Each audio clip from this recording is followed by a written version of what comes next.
Don't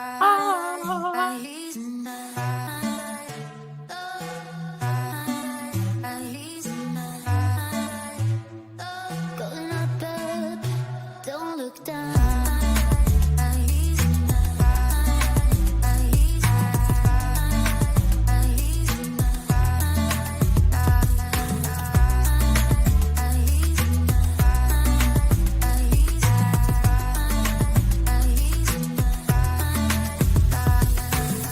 No gravity when you're with me, like years from home till I found you.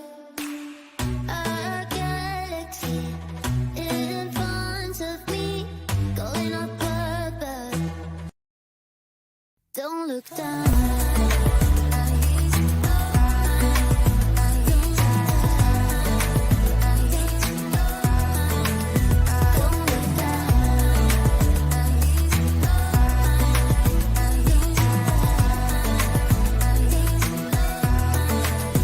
Don't look down. Yay! Hello, everyone, and welcome to Dice Names and Dudes. Super excited Wow, you figured that out at the last second. because I looked in the center of the screen, and the center of the screen says Valkyriesplay, and that's not what I wanted to say. Welcome to Valkyriesplay. Dice Names and Dudes. There you go. Thank you, Woodrow. Thank you. The As nosy where were mystery. you 30 seconds ago? How's everybody doing? Awesome. Doing okay. Okay. How you doing, Shae? Okay.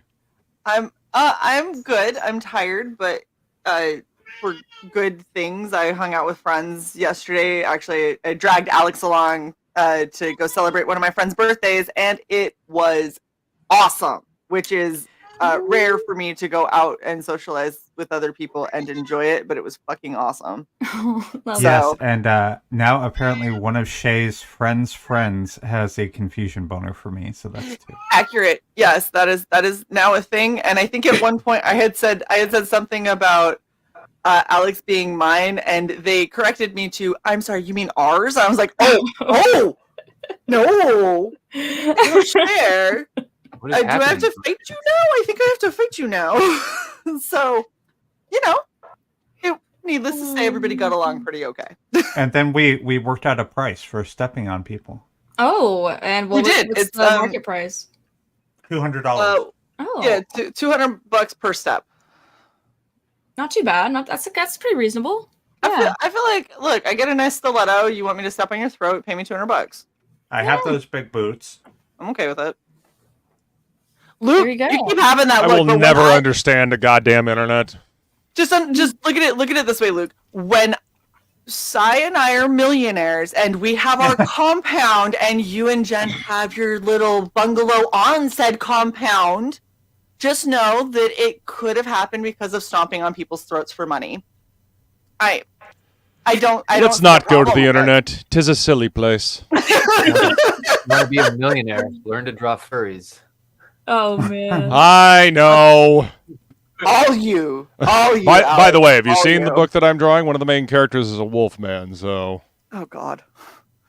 Finally. He keeps his Just pants saying. on, right? Pay this man Yes. his money. Okay, good. Yeah. That's the only part I'm concerned about. As long as he keeps his pants Yes. on, we're fine. yeah. And he's kind of a badass too, so Okay. to be fair. Okay, I'm okay with Yeah. it. Really Alex, how are quickly, you? I'm doing awesome. Really quickly. Hello, Leek. Hello, Feline. Hello, Hello, Leek. some person. Skull gorgeous. Some And person. hello to the 8 other people that I didn't just name that are also watching. Hello. Hello, everybody. Phil Diaz is already in the mention of Phil Diaz is already in use as the other confusion boner. So The OG confusion boner, actually. well, I mean, It got worse You. at Heroes. or I didn't have a confusion boner. did it get better? Same thing. got So more pronounced that's it. Right? That's it, Alex. You're just good. Just moving on. That's it. I'm doing great. I wanted to thank our chat and our viewers. And you did that. And would you like to? And I'm doing great. It was a really fun party last night with horrible liquor. Oh no, the liquor was bad. It was bad. The beer was mediocre. The liquor was abysmal. How? What did the liquor do?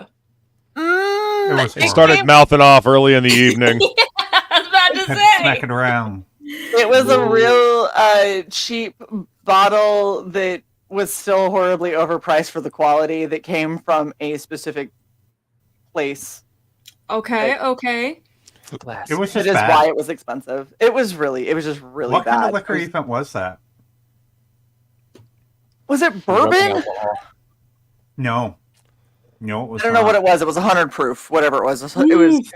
It was turpentine, and it tasted terrible. Yeah.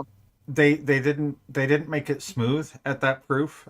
You can go way higher than that proof and have it still be, a decent flavor to the liquor. They did not bother. No. Did not bother. It sounds like they didn't know what they were doing when they made it. So I did a 3-to-1 ratio mixing it with Pepsi. So I had like 3 times the amount of Pepsi as I did whatever the liquor was, just to try and see if I could. It did nothing. The flavor was exactly the same. It just was a little bit carbonated. Yeah, I took 2 sips. that sounds awful. The first sip was to honor the toast for the happy birthday, and the second one was just kind of it ended up in my mouth, which happens sometimes. And I just kind of let it sit there in my mouth for a second, and then my mouth started going warm, numb. Oh yeah, my stomach kept having waves of warmth for like an hour. And let me be clear to the audience. I drink drinks that have 151 in them, and my mouth does not go numb. So, yeah. Needless to say, it was really bad liquor. Jared, it was bad liquor. Yes, if you're watching, which you should be, motherfucker. You know what? Should be after text them the link. Let me text him right now. Bitch, watch this. Tell them to watch it from the fucking liquor. beginning. Oh my God. Watch it from the beginning and tell Logan I miss him. Oh my God.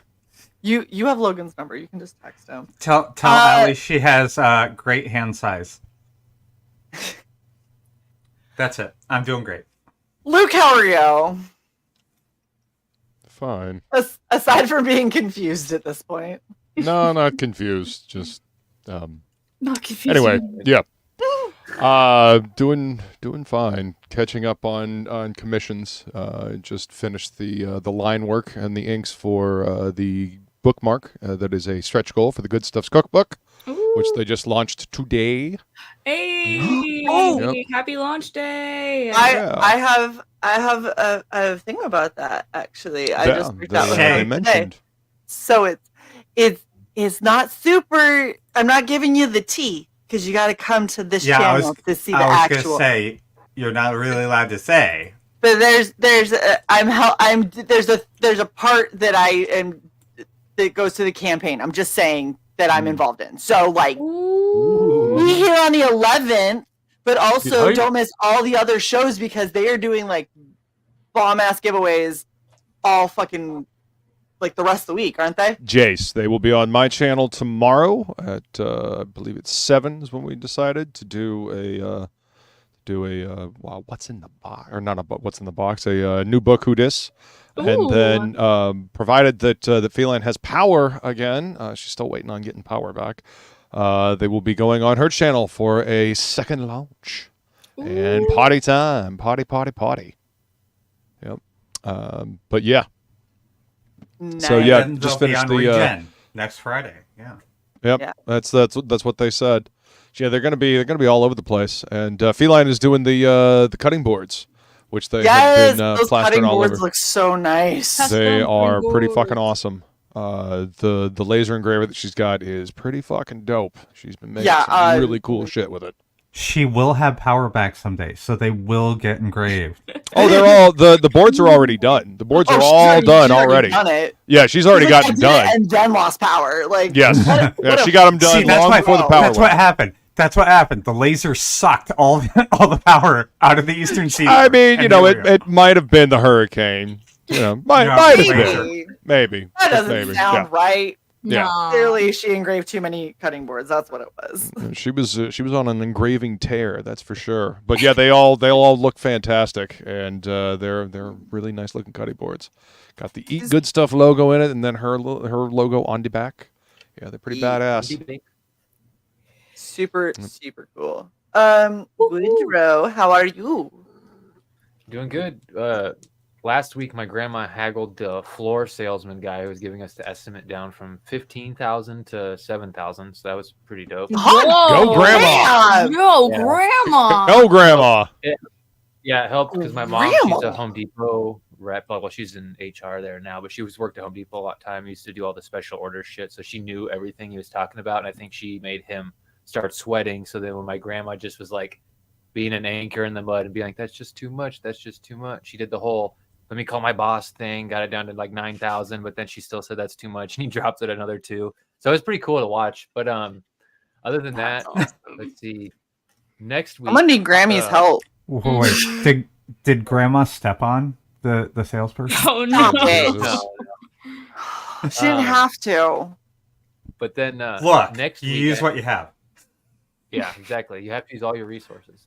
No, but next week I have a tour at this place called Ready Comics in Mesa, where I used to live, that prints books. So I might be getting my book printed. Yo. We're very local. Hey, It'll be yeah, it'll be expensive, but I don't have to worry about like IP theft, the long waits and shipping, a huge Right. shipping cost. I can go pick it up. I can go see it being made. I can go get the proofs. Like I'm so happy about it.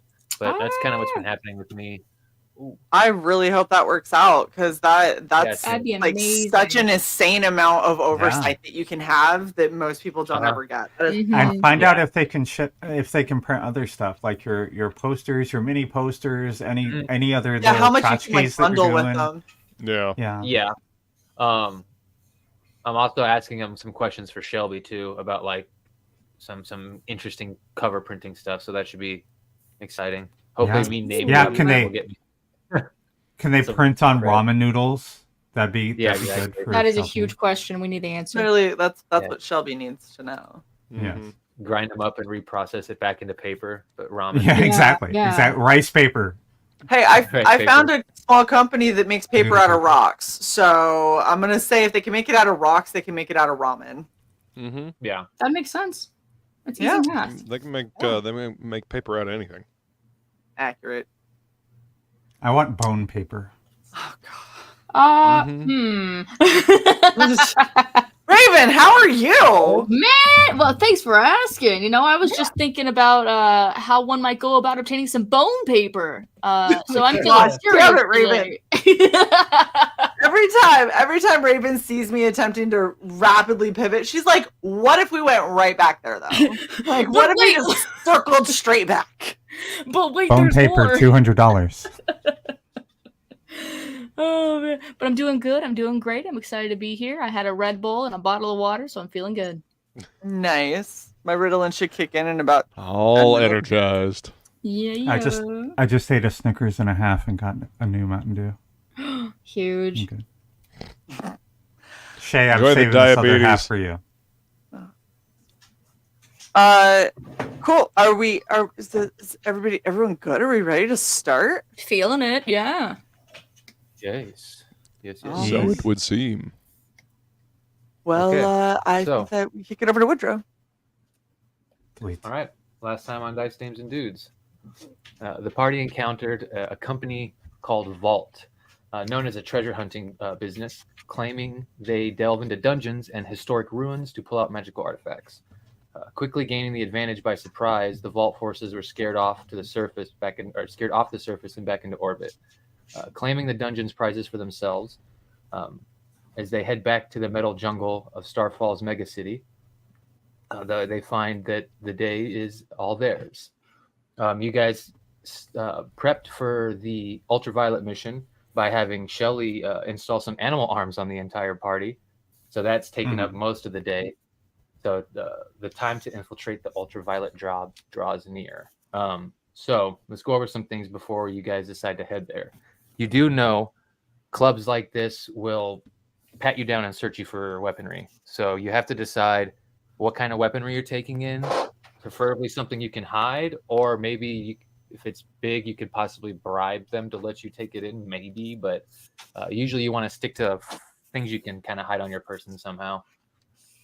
I think we discussed last episode about using the bag of holding. Yes, the bag of holding.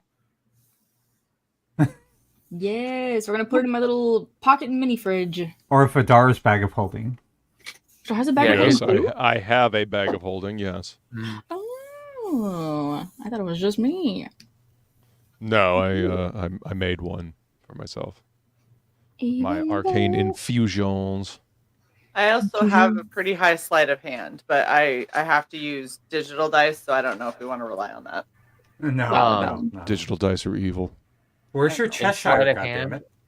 Sleight of hand is what you use to like hide things on your person. So if they go to pat you down, it would be your sleight of hand versus their investigation. So it is a good skill. That's what I was saying is like if we wanted to take something in without, like if we didn't want to put everything in the bag of holding or something.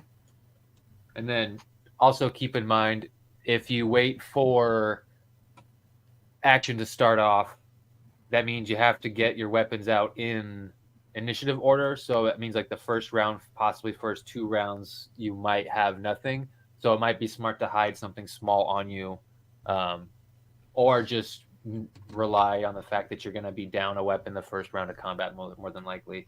How small does my quarterstaff collapse? Pretty small. It collapses about to the palm of your hand. It's made to be like anything that has collapsing on it. If it's like a pretty small weapon, is made to be concealed. So like the palm of your hand, you can hide it somewhere on your body for sure. Okay, so 3 of my weapons are collapsing. I'll just hand all my guns to Vidar. Okay. At least until we're inside. Then we'll all go to the bathroom in a group, because that won't look suspicious. We almost powder our nose at the exact same time. Can we put Vidar in a skirt so he can go to the bathroom with us into the ladies? Would you like your head to stay attached to your shoulders? Is the club small enough to hide on my person? Did you say 3 guns you handed me, Mitoko? I'll count. Go ahead.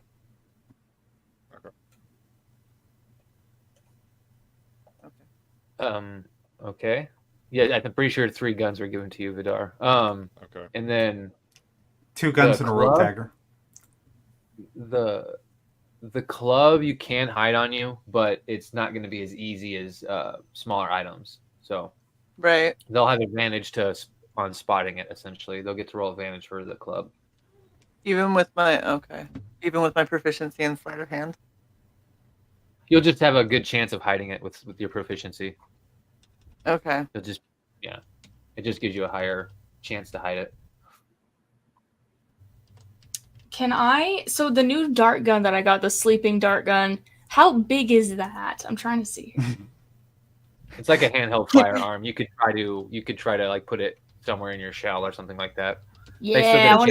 Can she pretend that she has like diabetes and that's just her insulin? Well, that's a gun. Her deception is good, and she is a medic. And if you can convince them that it's just, there's no way it could be a detriment and only a benefit because you have hypo sprays in it or whatever you want to lie about it, or like say you have diabetes and it's your medicine, you can definitely use deception instead of sleight of hand. Yeah. Okay, perfect. Yes, I would like to do. My deception is +1. Sleight of hand is +0. Yeah. We'll do your deception's only +1. My deception is +6. Should you hold on to it for me then, in case it's my EpiPen? Why don't you just put it in your 3-room apartment shell? I'm worried they might try to search the inside of my shell. How would that even work? That's your body.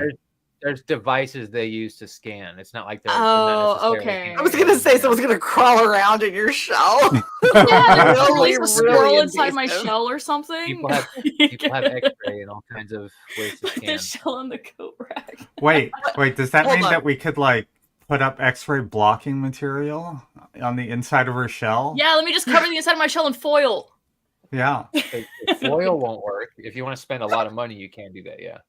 Can I How just much say, money? I love how dumb we all were, and that we're in a cyberpunk world, and we're thinking of the fact that they would They're be totally by gonna pat you hand down. searching Oh. as No, opposed they'll to do having both. technology to do it. Just Oh, because they yeah. have technology doesn't mean they're not going to pat you down, but they're assisted with all kinds of technology. Right. No, I was thinking the only way they were going to find anything was if they patted us down and found it. So, like, I could hide my club, and if they just went up my leg, I'd be like, "That's just my dick." And just watch them be like, Right. "You're gonna move Try away that. from that." I'd be like, "Yeah." Where do you think Yeah, I'm if you're- hiding if my your sleight of quarterstaff? hand- If your sleight of hand fails, you can try to deceive. I'm just really thinking of hard like on I them. try to hide it, they find it, and I'm like, "That is my penis." That is Get not your hand off my penis! That's succulent Ah, the Chinese. internet. 'Tis a silly Succulent place. Chinese meat. Oh my gosh, stop it. Need to get that as an audio clip. Oh, Oh, Witro made me a song. Yeah, Oh. we have a well, sample. it's not a song. We don't need it here. You want me to upload it? Is that what you said? I don't want you to upload it now. Put that bitch in StreamYard. Yeah. So with that in mind, and if there's anything else you guys need, you did last session prepare like Shelly, you bought powerful sedatives, and I think you only have 5 of them loaded in your gun, and 5 hypo sprays. So that means that you still have 5 uses of the powerful sedative. If you go to poison someone, like put it in someone's drink, if you look at the DC, it's only a DC 13. If you use more doses, that'll go up by 2. So if you like do 2 doses in a drink, it would be a 15 instead of a 13. And Oh, nice. Okay. if you want them to be completely knocked out, like unconscious, they have to fail the DC by 5 because it's a secondary effect. The first effect is they get essentially poisoned, and any damage they do with physical strength is halved because they're essentially like about to pass out. Nice. Nice. So yeah, that's just something to keep in mind as well, since I did know you mentioned doing that last session. So if you want to do it, it'd probably be smart to stack at least a couple doses, maybe more, depending. You can go to a max of 19, so DC 19. Yeah. Can I just max that bad boy out to start, just to walk in prepared? 18, 17. So yeah, 3 uses, then we'll get you to 19. Perfect. And then, so you have that ready. We were Yeah, go also going to do disguises. Oh yeah. If you remember, I was going out for like glow sticks and phosphorescent shit and blacklight reactive UV shit and, stuff for a party. Yeah, also to try and throw off like cameras that are filming you and stuff, right? Not Yeah. throw them off, but make it harder to, see who you are. All right. So, who is going to apply the disguises? Does anyone have? Would that be deception? So Or would that I be think disguise kit? there is a disguise kit. If anyone's proficient with that, you'll have proficient in doing this. But I believe you can also do performance. I got -1 to performance. Not Plus me. 4. Ooh. Yeah, all I have is forgery and tinkerers and calligraphers. That, I make fake IDs. Oh hell yeah, Yeah. that's awesome. But you went and bought the supplies anyway, so the disguise kit, you kind of went out and bought your own. So yeah, with the performance, you can apply it to everybody, and you can do it with just one roll if you want. And someone can help, which would give you advantage on the roll, assist. Mine's a +1, so probably not me. Yeah. I would just. I've got a recommend- +0, so you might as well help. Okay, I'll help. And I'll buy the Cool. disguise kit. I And all the other just phosphorescent shit. I just think that I should probably have somebody's help so I can have some kind of advantage because Hey. nice. Bless. Hey, Shelly. Yeah. I think your buddy Astrid needs some guidance in her task. Get guided, fool! And then You got Do you- this, bitch. Do you shoot her with your gun when you say that? I mean, that sounded a little vicious. Wow, that was terrible. All right, and then the guidance is a D4. Yes. Yeah. And did you roll with advantage? I did. Oh no! Okay. Thank fuck. Okay, so we got 15. Oh my god. Oh, the That's not rolls bad. were bad. The rolls by themselves were. It was a 7, and I was like, it's a good thing I have advantage. Then I rolled a 4. Oh. 15. Still But then I not rolled a bad, though. 4 on the guidance. So you know. Okay, when you rolled the 20, did you then add your performance? If you use the digital, it already adds it. If you clicked on the number. Well, I didn't click on that. I rolled a 7 plus 4, right? Is 8, 9, 10, 11. Uh-huh. Plus another 4 on the guidance is 15. Oh, I thought Yeah, your that- performance was +6. My bad. No, my deception is plus 6. Okay. No, you're right. Is that 15 still pretty good? Okay. Make a note real quick. By the way, We don't have like a fake mustache that's half peeling off. No, you guys have like crazy face paint. And the way you've applied it is you've actually done contouring effects that change like visually the shape of the face. So for them to break through that, they'd have to like use software. So essentially, anyone spotting you and using their eyes have disadvantage to try and remember who you are. Why do I not have that skill in real life? Like, good shit. Real identity. Okay. And then yeah, anything else? Essentially, it is getting close to the time where you guys are going to the club. But you guys, if there's any last preparations you can think of, now is the chance. I'm gonna activate my program that changes my like rig icon to a sushi vending machine Okay. instead of a person or a cyberware rig. So you're gonna be a sushi vending machine that moves Yes. through a club. Yes. Sounds about That's right. funny. It's fine. We'll just say you're on wheels and remote controlled by Shelly. Well, anyone Please, who's curious would still have to hack into it, but it just will Fair. look weird. It's be going to like, be why very is bizarre when we're talking to a sushi vending machine. They're not gonna see that. Okay. I could just be It's a just- senile old lady pretending to yell at a vending machine. No, it's And not. yeah, it's not you should have done this. It's not the It's- visual, it's the... Okay. It's the icon that's on the network, so someone will see that. Okay, that's network. Oh, okay. Yeah.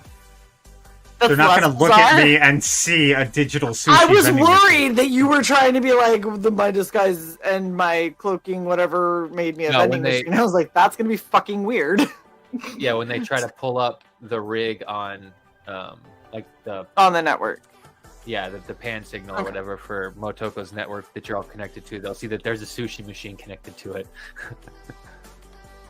They won't know Okay. why or where it is, but they'll be like, interesting. Am I You know what? holding I've changed- weapons for anybody else? Shae, you have my dark gun. Can I you do? hold my? Yeah, I gave you my dark gun so you could conceal it, right? Oh, yes. Yes. And then Vidar, can I give you my staff of healing? Can you hide that? Mm-hmm. Cool. Yep. I thought you had a bag of holding. I have a bag of colding. It's Well, just is your to make stick everything Keep sensitive? body parts fresh. Yeah, I don't want my Yeah. staff getting touched on by no body parts. Oh my god. So okay, Vidar, if you're gonna hold her staff, can you also hold my club? And then I can try to hide my thorn whip and just tell them I have a long dick if they find it. All right. And... Well, you could just like tie your thorn whip around you and say it's like a belt accessory or something. Oh, I like that better. Because I'm gonna try and hide my sickle and my dagger as well. Okay. Yeah. So, I have the check for the disguises. You can go ahead and give me a sleight of hand for the stuff that you're hiding on your person. Please don't fuck me. Why did you fuck me? No. It enjoyed it. I got a 1. No 5. Oh. way. So I'm really glad I gave Vidar my club. And you said you were hiding a dagger on you? Is what you were hiding? I was gonna hide a dagger and my sickle. Okay. And then wear my thorn whip as a belt. Can she get assistance in hiding this shit since she clearly doesn't know how? I need my dice, but they're in that other fucking room. I might, and if this happens one more time, I might go down in that room and climb over all of the boxes to try and find them, just for 5 minutes or something. Because this is abysmal. That's No, if you want to crazy. assist, I'll let you assist, Motoko. But I still need one for you for your items as well. It was a 19. Okay. I rolled an 18 and I have a +1. And this is on the random dice roller that I pulled up on Google, not on not the fucking one on D20 or Roll20 or whatever it is. That's an idea. Fuck. Yeah, well, that D&D might Beyond. work because the D&D Beyond ones literally seem cursed because I can never roll well on them either. Yeah. See? That's what I was saying last season. Thank you for all confirming that I was right. Yeah, so I'm hiding my 2 collapsibles in that chain whip with the dagger thing. I'm going to take your advice, but I'm going to use it as like an arm wraparound chain Motherfucker! accessory type thing. I would have Alright, gotten an what's 18. See? Yeah, fuck D&D Beyond. That shit's cursed and forces you to roll low because they want more money. So, did you roll? Is that your advantage roll? Yes, that's now her advantage roll. Oh, yeah, it would be, actually. Yeah, because you were rolling again because Motoko is going to give you advantage. Yeah! So 18? Is that total Yes. 18? That's 18 total, yes. Okay. So that's only one under That's Motoko. much better, Astrid. See, it's if you- 11 better. If you tuck it No, around the it's- seams and through the belt loops, 14 see, better. it hides it much better. 13 better. 13 better. That's what it is. It's okay. I understand you're not used to hiding things. You're a very bright and outgoing and energetic Shut person. up, Motoko! I was being Oh. sincere. And I guys, I was bag- being sincere. I'm sorry. bags of holding. Do they look like classic bags, like the old school D&D just satchel set? Can Like mine a look sack? can mine look like a Ziploc bag that just happens to have a solid color over it? Yeah, like an opaque Ziploc Yeah, bag? yeah. Yeah, if you Just want. like a Ziploc bag, like you put a sandwich in or something. Yeah, that could be fine. When Perfect. people pick it up, it just weighs 10 pounds for some reason. They're like, what the fuck? You're like, that's my makeup. It's a lot of it. It's titanium reinforced Ziploc. Leave me alone. Wait. No, scratch that. Can it look like one of those really ugly granny purses? The really old, like, pleather ones that are kind of peeling. I thought you were going to say a carpet yeah. bag for your puffin. Yeah, like an embroidered one with fucking tassels hanging off of it. Yes! I love tassels. All right. That is So that's amazing. it. Okay, Since I'm we're not going. wearing disguises, my bag looks like a pair of like oversized cargo pants from like the early 2000s with all the straps and everything. Yes! So That's this is fantastic. what your bag would look like all the time. This isn't disguise. The disguises are like to cover your face and to change what your real Gotcha. identity looks like. Not like a Damn. full-on illusion disguise or anything like that. So what does your sort bag of- permanently look like is Yeah. the question. Oh, okay. Well, it would. I guess it would just be like a regular kind of like satchel bag or something like that, just hanging from my belt, Like a hip bag? like something like that. Sure. something that looks like in the modern era, or Yeah. okay. Oh. Have you ever seen those things that like people will wear and they kind of almost look like a holster, but it's not a holster. It holds like a just holds wallet and shit like that. Just Yeah, holds stuff. like my hip bag. Yes, but Yeah, it's like- like it straps to the leg as well. Yeah, biker Yeah, bags. like my hip bag. It's literally called like a leg bag or a biker bag, but yeah. Because they go, it's like one strap around your waist and then one strap around your thigh. It goes down on the side. Yeah. I am not wearing a fanny pack, Feline. Fanny pack. It's not a fanny You pack. hush. It's way cooler. That is a goddamn fanny pack. It's so much cooler. No, it's not. It's a tactical lot cooler. bag. It's got metal studs on it. Stuff. It looks awesome. It's made out of leather. No. You be quiet. Do I have time to paint holographic unicorns on Vidar's bag while he's not looking? Fuck off. Oh, by the way, no offense, Shelly. I am not entering the club at the same time as you. And what's that supposed to mean? Your granny purse is going to cramp my disguise. Oh, you kids in your fashion. You hush up about the damn glitter. You're as bad as these two. All right. So it gets close to about 9 o'clock. Are you guys ready to head over to the club? I guess it. I've stowed my weapons in my bag of holding as well. Yeah, you are worse. That's true. Way worse. Yes. Trouble. I'm going to take my motorcycle. Okay. Yeah, you can take your motorcycle, and then Okay. Shelly can fly her vehicle there if she wants to, or you guys could take public transportation. We should take the That bus. is up to you guys. You don't take a bus to a party, goddammit. I don't want to be DD. Hold on, I have my senior pass here. You could always have your trauma vehicle stashed away somewhere for when you guys leave. Or something like Yeah, that. put that in your bag of colding. Not That like canine? stashed like that. That'd be No. awesome. That would be Like crazy. stashed in an alleyway. Yeah, somewhere out of sight. Escape vehicle ready. Okay, Vidar, I need you to create a portal into her bag of colding that she can drive her vehicle into. Portals and bags of holding don't work well together. I wouldn't suggest trying that. Oh, I thought that was just portable holes.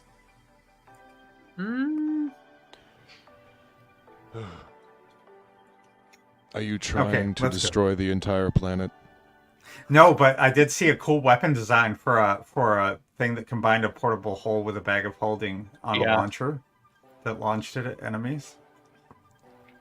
That's pretty cool. Okay, I leave. All right, so you're going in first. So you guys land and essentially in your own turns, they begin to approach the Ultraviolet. So this is a nightclub known for its rowdy behavior and gang affiliations. You guys would know about it even before this mission. You can already hear the thrumming deep inside the building as you approach. This sort of it sounds almost like almost metal-like music is actually coming from the inside. But then there's this pulsing, almost electronic beat bass underneath it. You can see two heavily augmented humans stand out front. They have nice purple suits on with black shirts underneath. Their collars, cuffs, and buttons all have sort of neon purple hologram trim. And then as one sort of turns, you can see on the back they're sort of giving it's like a biker colors or of some sort, but it says Neon Kings on the top, and it's got two hands, one cybernetic and one organic, throwing up some kind of gang sign that looks like they're making a crown with their hands. And as you guys approach, or well, as Motoko approaches first, one comes up to you and asks your name and if you have any pluses with you. And you remember that you put your name on here as Namgog Okbanok with 3 +1s. I'm waiting. Then, or can I go in without them, or do we all have to go in together? You think because of how like a restaurant? well, it's not like a restaurant, but there's a list, and you were put on a list. So yeah, I'm just meaning how restaurants won't seat you until your whole party shows up. Mm-hmm. All right. So if this is not like that, if I can go in without my party, then I will give them the name. If I have to wait for my party, then I'll not be in the line. I'll just stay off to the side. Yeah, so if you didn't already set up names, you would have to wait for all of them, or you could have given them designations so they can come in on their own, but that's up to you guys. You guys can just say you did that, or take some time to do it. But as you guys get that all set up and you guys approach and they ask you, they start with a pat down once they realize that you are on. So I'm going to make checks for 2 of you real quick. And let's see, they had no disadvantage on that. That's just for the... All right, so they got a 4 on the die. So Motoko, you get patted down. They don't seem to notice anything, and you get let in. As you get let in first, you sort of see the place before you. It's a building that is longer than it is wide. It has high ceilings, about 30 feet up. There's a large dance floor in the middle, occupied by many patrons. To the left and right are 2 bars and rest areas for people to enjoy their drinks and attempt pointless conversation over the loud electronic music pounding away. Nice. You can see at the very far end, there's sort of these holograms of all these people playing instruments with these sort of they almost have like this undead zombie-like effect on them, but it's just all hologram performance. You can see that the opener is a hollow band called Dance of the Undead. They're sort of like this gothic electronic industrial group. Pretty entertaining if you're into this sort of thing. And you can see that the crowd in front of you is pretty rough. There's 2 known gangs sort of moshing. There's the Red Crown, which is an orc gang, and the Roaring Suns, which is a Lurin gang, which is like the lions and cat people.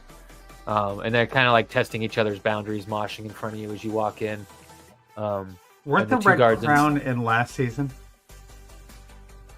Yeah, they were. Oh, okay. I was just curious because I thought I recognized the name. All right. Yep. Yeah, they were the gang that fought against the Brothers in Bone, or whatever. That you guys settled a dispute against them. Yeah, they were last season. Right. Last season. Yeah, but you can see those 2 gangs are sort of testing each other in this mosh pit in front of you.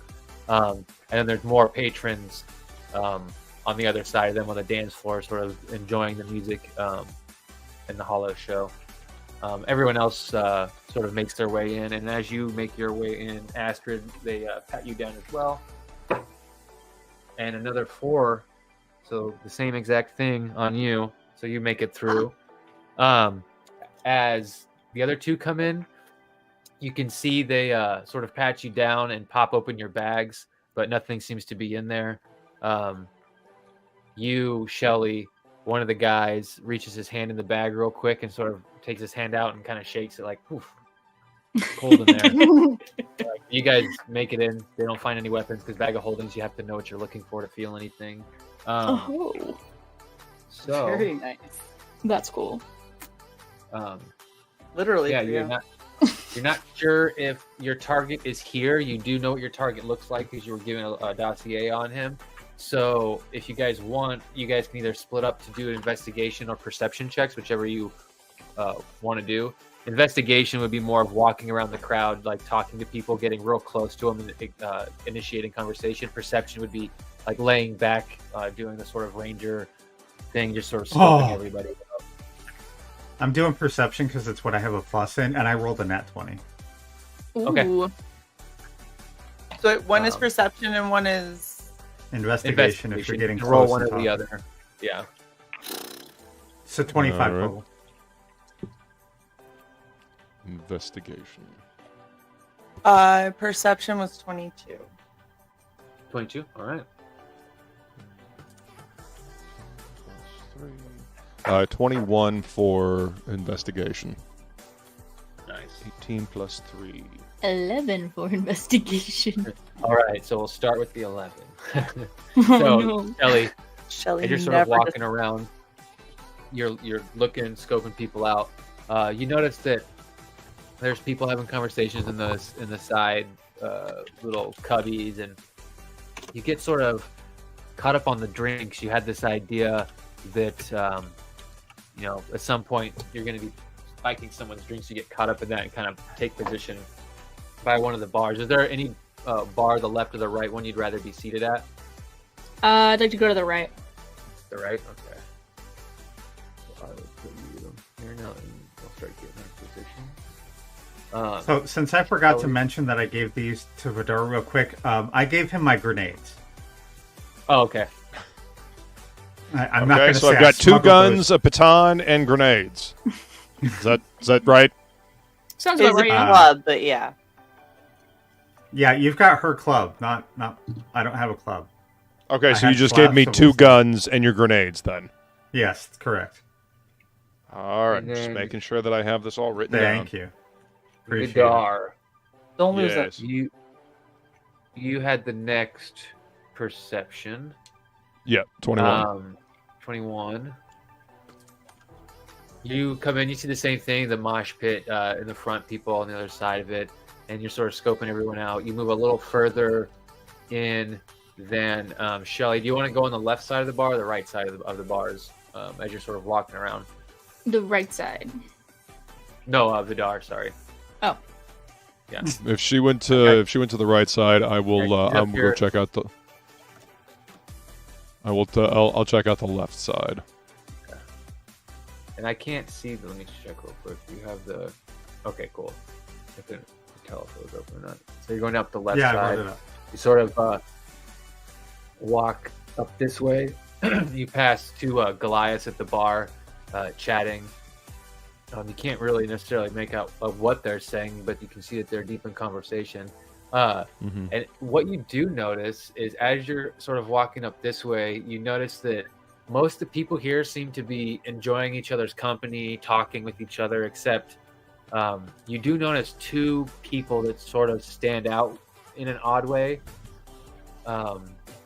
This woman right here, she's leaned up against this support pillar, kind of almost using the holograms that's coming off it, kind of almost to try and mask herself or hide her presence there. She's just trying to blend in and not be seen, which is kind of weird.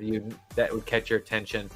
So is there anywhere in positioning you'd like to stop yourself before I go and start moving the other people around?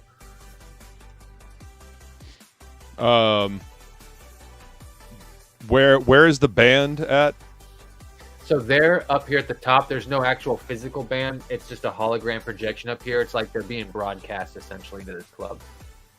Okay. On the opposite, like I guess on the opposite side of the pillar, but outside of the crowd, like see where that I guess that kind of like circle thing is around there, just right around there, just so I look like I'm watching the holographic band.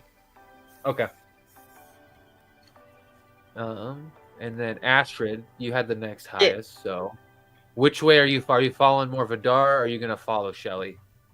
I think I'm probably gonna follow more Shelly. I'm more concerned about Granny Tortoise over there getting herself in a bind. All right. So you start walking up behind Shelly, move a little bit past to get on the other side of the bar, and when you do that, you actually notice that something similar to what Vidar noticed. There is another person doing a similar thing on the pillar. This guy right here, he's sort of standing up against the pillar, not leaning on it like the woman, but he's sort of trying to he's not really moving with the music. He's sort of just sitting there kind of watching the people, not really the show, which is kind of what you guys are doing, and that pops out and speaks to you. So you're sort of on the other side of this gnome here on the bar of Shelly. You guys can hear this gnome and sort of trying to have a conversation with this female bartender, but she's just not really having any of it and looking for someone else to take an order or to take the attention away. So I have a question. Yeah. If I notice him and he seems like he's being kind of shady, like watching everyone, can I do a survival check to see if I pick up anything like that guy's definitely gonna be like a bouncer or enforcer or something, like he's gonna be trouble, or if he's just some dude who's really socially awkward? Yeah, no, if you want to make a more you can do either survival or insight. Both will work in this scenario, but yeah, you can sort of do like a body language, almost like survival check, just to kind of feel the guy out. Yeah. Let me do. All right, I got 18 for I did survival. 18. All right. Mm-hmm. So that's actually good. You notice that he might just be socially awkward. Well, and damn it. as you're kind of focusing on him, the gnome says something under his breath. With the music, you can't hear what he says. He says it very soft, but he aggressively pulls the drink from this woman, turns around, and begins to watch the people over here. And he says something else a little louder that isn't under his breath that you can try to hear if you want. Yeah. Yeah. What would that be? Oh, it would for? be perception. Perception. All right, let's give that a shot. 18 again. Shit, I love this. No, So I don't. 18's I good. lied. It's not 18. I'm sorry. It's an 11. I looked at the wrong. Oh my god. It's an 11. Okay, so you don't hear exactly what he says, but something, you hear the words like "this job," and then you hear something. It's never worth it with these people, and you get the sense that guy might be some kind of mercenary. Okay. Any of the information that I've clocked on both of those guys, I want to make sure that I communicate back to the group, just so everybody's kind of tracking the same potential threats that I am. Yeah. You think with your survival check, the guy you first clocked may have actually been a mistake. That's why I want to make sure that I communicate both of that. So I'm like, I know that he looks shady. He's just weird. Like, Okay, heard. total And then, civilian, leave him alone. But this other dude back here, he might actually be a problem. Just keep an eye on him. But he also seems disgruntled, so he could be less of a problem if this job becomes complicated. I point out the woman hiding in the hollow pillar as well. Okay, so you guys are all sharing on the area network what you guys are seeing and what you found. Motoko, is there a specific right or left you want to go? Do you want to go through the crowd? Like what are you thinking? Well, I'm going to kind of follow Vidar's path a bit, since Shelly and Astrid are going, I guess, right. I'm going to go more kind of central left. I'm also going to see... I want to... If you want me to roll another perception, I will, but I also want to kind of look at what's going on, like, kind of in the AR cyberspace realm in here. Just to so see if everything that wouldn't be normal. That wouldn't be perception. That would actually be an investigation. Check. And is that just a straight investigation roll, or does that go off my rigs stuff at all? Or no, that's your investigation. Yeah. Okay. All right, let's see here. It was 16 plus 18. 18. Okay, so we'll start with the stuff you see sort of in cyberspace. So as you sort of like with your rig and your eye sort of start looking at everyone, you can see when you look at a person with your rig and your eye, you get a readout of like essentially they're sort of their personal area network. It has like a little icon, and then that icon has their registered devices. So a lot of them have like strange things like comm links. Some of them like have weird things like calculators and stuff and odd devices, similar to how you masked your rig. There's other people who've masked devices, and with the gang stuff, you probably assume they've either snuck or bribed their way to have weaponry in. So they're probably small weapons of some sort that are connected to their area network. Other than that, you don't see too much, but that in combination with your natural 20 perception, as you start walking over and looking at the network, you see actually activity on 4 of the people. If you want to give me another check, you can try to break into their personal area network right now, and then I'll give you the rest of the information that you see.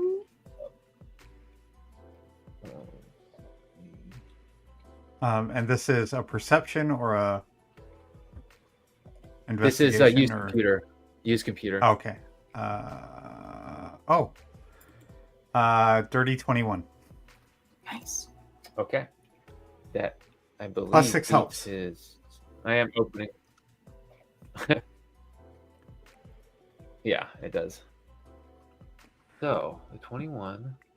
A hacker Just has opening a character. good used computer. Go imagine. Yeah, That's great because my used computer's a 0. I mean, I can cheerlead, you're not but I'm gonna- gonna be like, power button. I help. all right. So Did you The, turn it off and back on again? Oh, I wouldn't even get that far. Oh, That's a +1. go ahead, Woodrow. the network you see is just a personal comm link. You do though manage to crack it. And what you see on this personal comm, similar to the vault people, you can tell that this is like a throwaway system. There's not a lot of data in here. It's mainly set up for people to communicate in real time. There's some small things like orders and stuff. It's all similar stuff. It looks like he uses this to purchase things when he's out and not using his rigs. His rig's probably shut down unless he's on a job most of the time. But you see 4 people talking. You don't know necessarily where they are in the place. You'd have to run a ping. Yeah, you have to run a ping action to figure out where they are in real time. But I mean, a real space, meat space. You get names. The names Dirk, Grogden, Vincent, and Shayla, and they're That's not me. all they're all sort of having a conversation. It seems pretty mundane. You can see that the 3 are the let's see, you had those 4 names, and then you also have the Florian. Sorry, so there's 5 people because Florian's also on the network, but you see these 4 other names, and the 4 names are having a conversation. Florian doesn't seem to be interjecting himself into it at all, but they're basically talking in channel like, I hate having to babysit this man everywhere. He always takes us to the worst places with the worst music, with the worst people. Little rude. And then you see Shayla replies, yeah, but the money's always good, so just shut your mouth and don't ruin this for us. Hey, Luke, do those names match anything we're looking for? I don't remember. Oh, I never got the names that we were looking for. So I don't think I wrote them down, but let me. Well, you know, you got the dossier on the person you're looking for. This Florian Hassag, which is who you've. and that's the 5th guy who's not talking on this network, right? Yeah. So you see the activity in the cyberspace, and with your natural 20 perception, as you're walking through, you sort of see Florian. You connect that there's activity going on, so you basically penetrate that to see if the activity has to do with Florian, and your hunch is right with the natural 20, the 19, and your use computer to penetrate. So you're in seeing all this go on. If you want to ping them, you can. You have to do one more use computer check. Can I do it stealthily? So because I see Snoops on my rig, so. Yeah, so the way Snoop works is when you're making illegal actions, you leave a data trail. Snoop takes away from the score you leave behind. So like whenever you make an illegal action, I roll dice on my end. Your Snoop, which I believe was 8, right? 1 second. Scroll up. My Snoop is 6. 6. Okay, so I have to add. Okay, so change the score real quick. But what that does is that number takes away from the score you get every time you make an action. So like your action to penetrate was an action, and when you start moving around, You're such a child. So yeah, if you want to ping them, you can. If you want to hide on the network, or hide from their network, like so they can't see you unless they specifically look for you, you can do that. Okay, That is another used computer, I believe. Scrolling down real quick to see.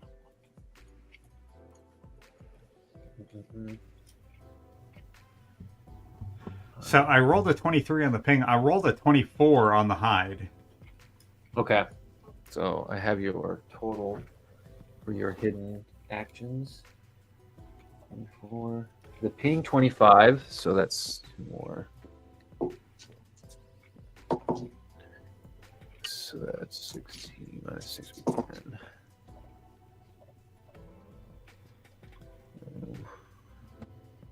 All right. I also send out a little alert to them that one of the 5 people I'm detecting is the guy that we're after, and that he's connected to 4 other people who sound like they're bodyguards, minders, whatever. Mm-hmm. So 3 more. So 8. Okay. Boom. So I have that. Of course.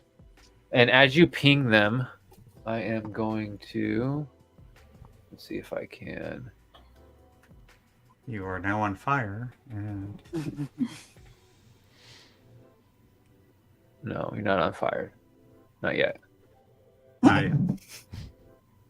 Something to look forward to. I love how it's always a not yet. And it's like, awesome. You don't sense danger. In the future. Sure, you will realize you've been in danger the whole time.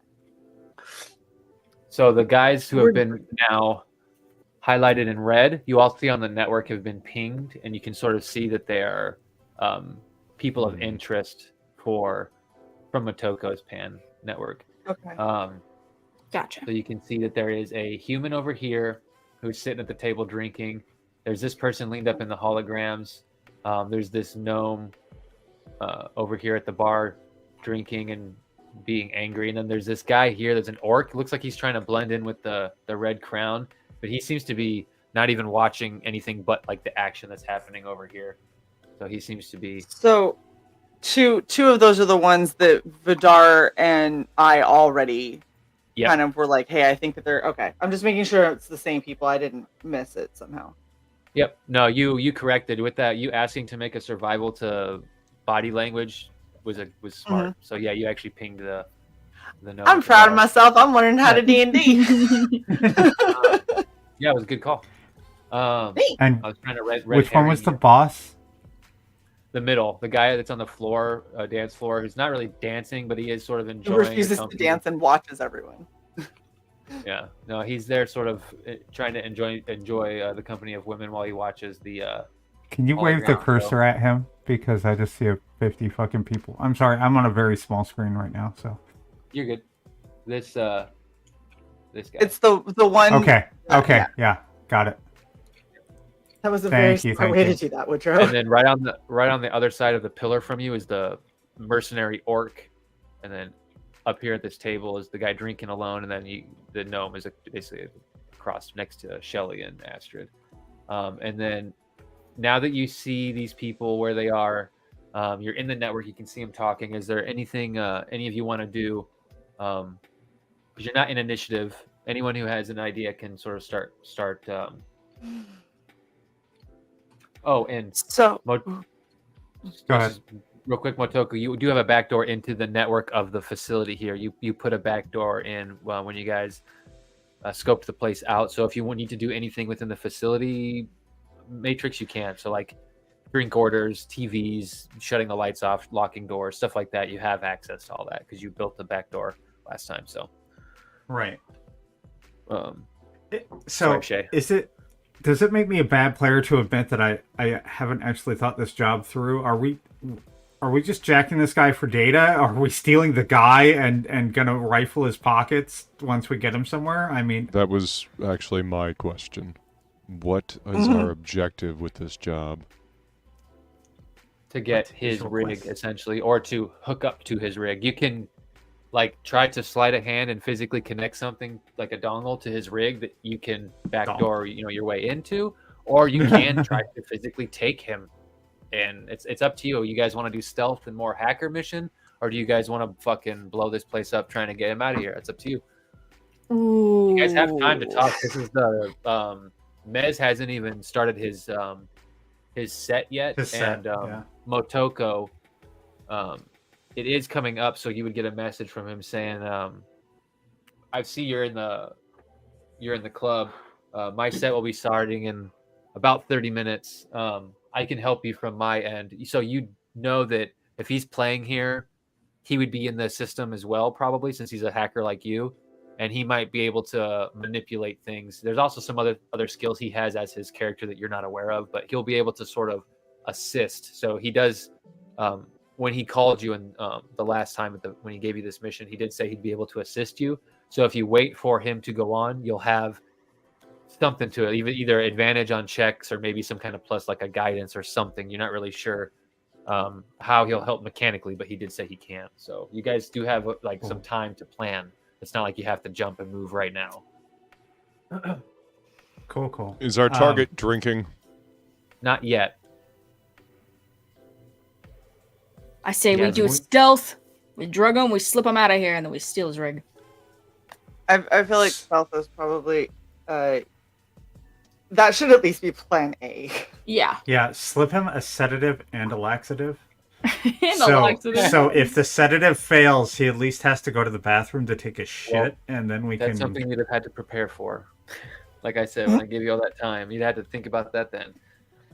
You know, when we had those days in preparation. Is there a janitor's closet? I can get some bleach. That will give you the shit something fierce. It will. Oh, don't bleach him. That's not okay. Why does my drink smell like lemon? It's lemon pledge. Yeah, so you guys have some time, totally. I was going to suggest we dose him. Mm-hmm, I'm gonna. Is it conversation tables on the left and the bar on the right? There's a bar on the right and the left. So if you look here, there's a bar here, and then above it and below it, there's like conversation cubicles where people are sitting at tables trying to talk. And then on the left side, there's a bar here, and then places below and above it to sit and talk. Okay, I'm gonna. Which one's Vidar? The one north of you, directly above you. Okay. So, I have an idea that could work, or it could just kind of piss off the boss dude. But if he's in the center of all of the action and he's trying to scope out the chicks, I don't. Roll the seduce. Huh? Roll the seduce. I'm just saying I could very easily go and like use my proficiency in deception and see if I can convince him to go off to like a corner somewhere or something, bring a couple drinks. Yes. And keep him occupied. Use your performance to do a nice dance. My performance is okay. My athletics is better. So if he, if we want to see if I can make a hole into my bitch, that might work better. Motoko, are you kind of just going to chill out by this pillar, or are you getting any closer at all? Or I'm going to actually do a Yui around the pillar to my left and head back to the bar to get a drink. Oh, okay. So you're going to kind of come here. I also think it would be a good idea if we do not appear to have much contact with one another. Mm-hmm. Okay. Just so if one of us gets in a bind or whatever, they don't necessarily expect the other three to come. Mm-hmm. Yeah. Okay. Vidar, give me since you're here, and also Astrid, since you guys are sort of up here with line of sight at the sort of the side profile or front of Florian. Go ahead and give me perception checks. Okay. 10. 18. I'm busy trying to get into a sexy mode. I'm not paying enough attention. Okay. So Vidar, with the 18, you do see two things with that. With the 15, you would notice something very obvious about Florian from this angle. He's wearing a strange, almost looks like a medallion or like a piece of bling or an amulet of some kind, but he's got a almost human-sized hand. You're pretty sure it's almost like a human-sized hand that looks like it's made out of some kind of gem, or it's plated or something, but it's glinting. It's very shiny, and it's sort of hanging from a necklace. It seems to be like some kind of thick black like cord that it's tied to. And that's with an 18? Yeah, and that's with an 18. Okay. And then 15, you also notice that as he's moving, you notice the medallion with the 15. With the 18, you notice as he's moving on the dance floor and like sort of grabbing the waist of one of the women and sort of bringing her close, she sort of turns and puts her arm sort of into the jacket that he's wearing. He's wearing kind of like a leather, like punk jacket. As she puts her arm in around his side, her elbow sort of knocks the jacket back a little, and you can see on his belt, the way his belt is designed, he's got these two electronical devices on the belt on the side, and you can see that there's sort of like a pad on one that you would use either like a touchpad to type look like it could be on both of them. You can really see it really good from one side where you're at. You think that could be his rig. You've seen rigs like this before. They're made to be like so you can cover them up pretty easily. Motoko, your rig could look like that too, because yours is a Sato, so yours could be high tech too. But it can kind of look like whatever you want. It could look like a tablet, a desktop. It can be kind of like hidden into like a power glove. This guy happens to have it on his belt, similar to the Cowboy Bebop hacker. I think it was in the movie. It was either in the movie or one of the episodes. I can't remember. But he's got like these things on his belt that he uses to type, and that's kind of what he has. So they're kind of like on his hips, like gun holsters, basically, but he can just type on either side. Yeah, so the first, like if you were to look at a belt buckle and then your belt goes and you have the first loops, it's essentially on either side of those first loops on his belt. Looks like they're actually attached to his belt. So if you're trying to get like a dongle attached to hack into it, you'd have to like essentially slide a hand, attach something to those. That's where they are, to a port on them, which is possible you could do. Or you could pass the information along. Can I do an Arcana check on his special hand? Yeah, you can. Okay. Would you like to get closer, or are you staying at the distance? I'll stay where I'm at right now. I want to make it look like I'm still watching the band and just trying not to be part of the mosh pit.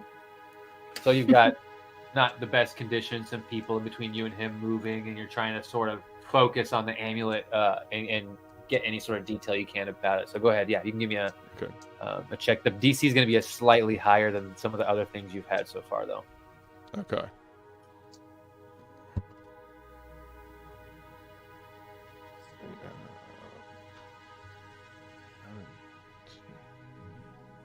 Plus 5, 22.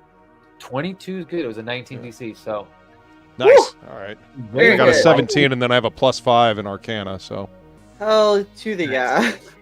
So there is something as you're focusing on it. It caught your attention because it's catching the light. There's all these holograms and this ambient light, and it's flickering different colors and switching. So it caught because it's sort of the light hits it in a strange way because it's got some kind of gem plating. But as you look, it looks like it might be completely a gem of some sort, and it looks diamond from where you're at. The way the light hits it, you're pretty sure it's magic because it should be reflecting all these colors that match the environment that it's in, but it actually sort of dulls the light that hits it, takes all the color away, and it almost just looks like it's being hit by like a pale, dull, colorless light. So it's like something magic about it. It's very strange. It's almost like a colorless light is shining on it and glinting in your eye instead of the blues and magentas and greens that are pulsing around you. So it's definitely odd. Probably so it's got its own type of light instead of reflecting the light that's in the room. It's doing something. The magic of it is doing something to the light that's hitting it, is what you're seeing. Okay. It's sort of drinking the light in a weird way. So I have a question that I think I know the answer to, but I just want to make sure. We didn't do anything like create a dummy rig that we could swap with his, so if we happen to slide a hand it, okay. Yeah. No, because you had no idea. You have no idea what someone's rig looks like until you see it. Yeah. And you have no idea. Okay. By the way, let me know when the point is that you need to know what my rig looks like. So. Your what is? Let me know when we reach the point where you need to know what my rig looks like. So. Yeah, well, it would be nice to know now, but because you have to know how you have it attached and use it, it would be nice to know. I wear it around my neck, it looks like one of those A portable starfighter? Fans. It Of looks like a starfighter. what? Nice, Luke. I love the callback. That was That was a good callback. So is it like almost I like feel bad like Raven doesn't know the callback though. I a don't get half the technological- jokes, but I'm here. like a psychological collar? Is that what you're saying? Almost Yeah, like a- yeah, but it's kind of thick in the back, and it comes around the sides to basically my carotid jugular area on each side. Okay, yeah, no, you can totally have it like that, and then you could make it kind of. You could say it's a medical thing, or you get you interesting ways to lie about what it is. You could even, instead of a sushi vending machine, you could have it on your thing as like a medical support device. But yeah, it's an interesting way. I like that. Or like a portable air conditioner, like I wore to the con. Oh my yeah, gosh. you could definitely do that too. Yeah, Nice. because it is getting hot outside, or it's been hot outside, right? You're in a heat wave. That makes sense. That is good to know. Okay, so from here, you guys sort of see that the Dance of the Undead has finished up, and there's sort of a lull as Mez is getting prepared to start his set, and some of the people leave the dance floor and kind of come to the bars. I'm going to send a quick message to Mez, letting him know that we have ID'd the target. That the target appears to have 4 people with him. That we are going to attempt, at least at the outset, a stealth kind of Snatch job. yeah, that we're gonna stealth his snatch. I knew you were gonna take it there. I was waiting for it. Well, I'm glad I fulfilled your expectation. And that if that doesn't work, plan B is to just grab the whole of him. Okay. Session go. Oh, you guys and are you're getting welcome for the 2,000 payment. Since it's him I owe. Yeah. Yeah. He gives you a little happy face and says thanks. And he says, "Get in position. This should be quite the show." Another little smiley face. His smiley faces too are almost like little like Pac-Man ghosts. They're like customized. Every little emoji he says, it's like a different kind of little ghost shape. Cute. You do see over the comm, Motoko. Florian's like, Shayla, I could use a drink. And she goes, "What do you want?" And he goes, "The usual." And then she's like, "I swear, no creativity." And she essentially pushes her way in between these two people over here and sort of leans over. And you can see her, Motoko, trying to get the bartender's attention from you. So Now, did you surreptitiously order study her? Yeah, you can. You can watch her moves and stuff like that. Yeah, but I'm gonna try to make it something. I don't know. I don't want to order a pussy drink, but I don't want to order something that's gonna fuck me up. Moscow Mule. Those are tasty. Those are delicious. Yeah, especially when served in copper cups. Feline has these awesome copper mugs that she's made a few of those for us with, and damn, they're tasty. Yes, I have 2 copper mugs specifically for that, but they also have pumpkin faces on the side because Cute. Halloween. I order a white Yeti. Oh, It's like a white Russian, but Okay. With Yeti hair in it. Yeah. in honor of our new friend. Mm-hmm. So 22. who isn't here and knows nothing of what's going on, We'll No, pull he one out doesn't. for him. Yeah, exactly. or went out for him. I think he's still He was eating a- the people that we left. Or no, He was a real one. he was. He was good non-peeps. So Motoko, you ordered your drink for you. And she kind of comes over here to help. I was Right. going to say, I wanted to make sure that I had 2 drinks in hand, so when it's time to move, I basically can bump into the guy still and be like, "Oh, I'm so sorry. Here, have this as a, whatever," and then start flirting to try and. Okay, yeah, you I'm could have going- totally grabbed those while the other band was playing, so you have them ready. Yeah. I'm going to go ahead and warn everybody about his amulet and the fact that it does have some magical properties to it. just so everybody is aware. Let me see. All I hate magic. Very good, very good. Right. right. imagine I you just too. realized. Do you I have a charm. special? I have charm person. Shut up. I forgot I had this. Wait, we might need to change our tactic. Turn person. It's just gonna make it. Charm. Charm person. Charm. Yeah, it's gonna make it even easier. You have pheromones as a Zelmari. I do. Just, again, be aware he's wearing a magical amulet. It may negate any effects. So maybe we don't use charm person on him. Maybe we use it on his head Bodyguards. hunter dude. Yeah. Or shit, if I could do it on multiple, that'd be awesome. I don't think I can though. I think I can do it on one. You could do it to the chick getting his drinks, so she'd let I was you- kind of thinking that. Yeah. Especially because hold on. So I'm just gonna talk this out real quick. So she's over by Vidar and them getting drinks, right? Yep. So She's if over by me. right, so if Well, that's I fine. can do charm person and get her to cross the bar over towards I move down towards Shelly, get charm person to see if I can get her to hey, what's up? And get her close and distracted and Shelly can slip something in the drink. Yep.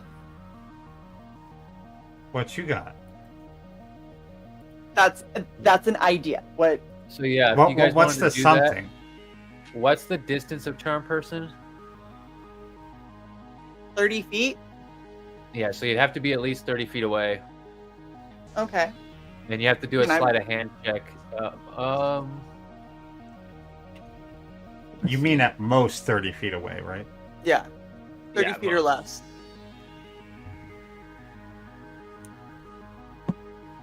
All right, this is not fucking club music. I am switching. I whatever know, the I fuck was- you've done, Shae. This is space There. hologram. So with your pheromones, you have a thing where This if is you're not within any 5 feet of I'll them, tribute. they have disadvantage on the check because essentially there's no Better. air, there's no travel speed for it, pheromones to disperse. Okay. Any. So if you want to get close, you can. It'll be stronger, but you can do it from across the bar if you want to where Shelly is, or you can both move in closer. It's up to you. Just let me know what you want to do. So, why don't I, I'm just gonna try and convince Shelly to get behind one of the pillars that doesn't have a bunch of people that can see. You know what I mean? And then I'll get closer to her on the other side. I think that might work.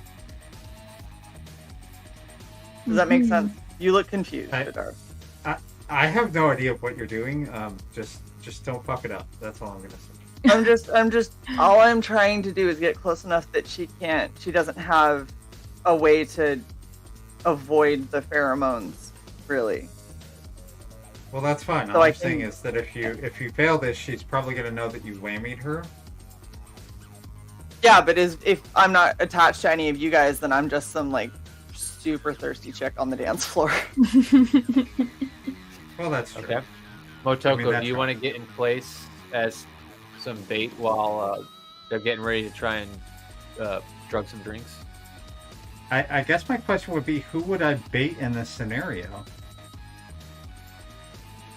Well, do you want to get close to Florian, or Or you can go try to take out Big Bubba in the middle of the dance floor who's trying to get laid.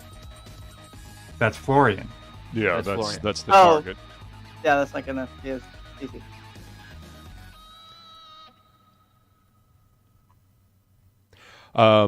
While before everything pops off, I am going to go ahead and cast Gift of Alacrity on myself. It lasts for let's see, is this okay? Yeah. Casting time 1 minute. Lasts for 8 hours. Gives me a D8 to add to my initiative roll, considering I have everybody's fucking weapons, just in case shit goes fucking sideways. so your power armor underneath your jacket and clothes essentially sort of starts to whir as you get a little gift of speed. Okay, I just had a plan. Okay. I'm sorry. I'm trying to think of the way to do this in the best possible way, right? So if I get close to the chick who's getting his drink and I attempt to charm person, if I succeed, she's basically my puppy dog until she gets harmed. Well, she considers you a friend. Yeah, well, it says, so it's like, it's charmed by you until the spell ends or until your companions do anything harmful to it. Yeah, so you have advantage. So, yeah. What I'm hoping is that we could, like, if she gets close enough, the pheromones work, you know, then that gives Shelly a chance to drop in her little sedative that she brought for this. Mm-hmm. And then I can convince her to go introduce me to her friend and try to lure him away from everybody that way. So when the sedative kicks in, he's already near at least me, and then Motoko can help. Shelly, Like, yeah. what's your sleight of hand?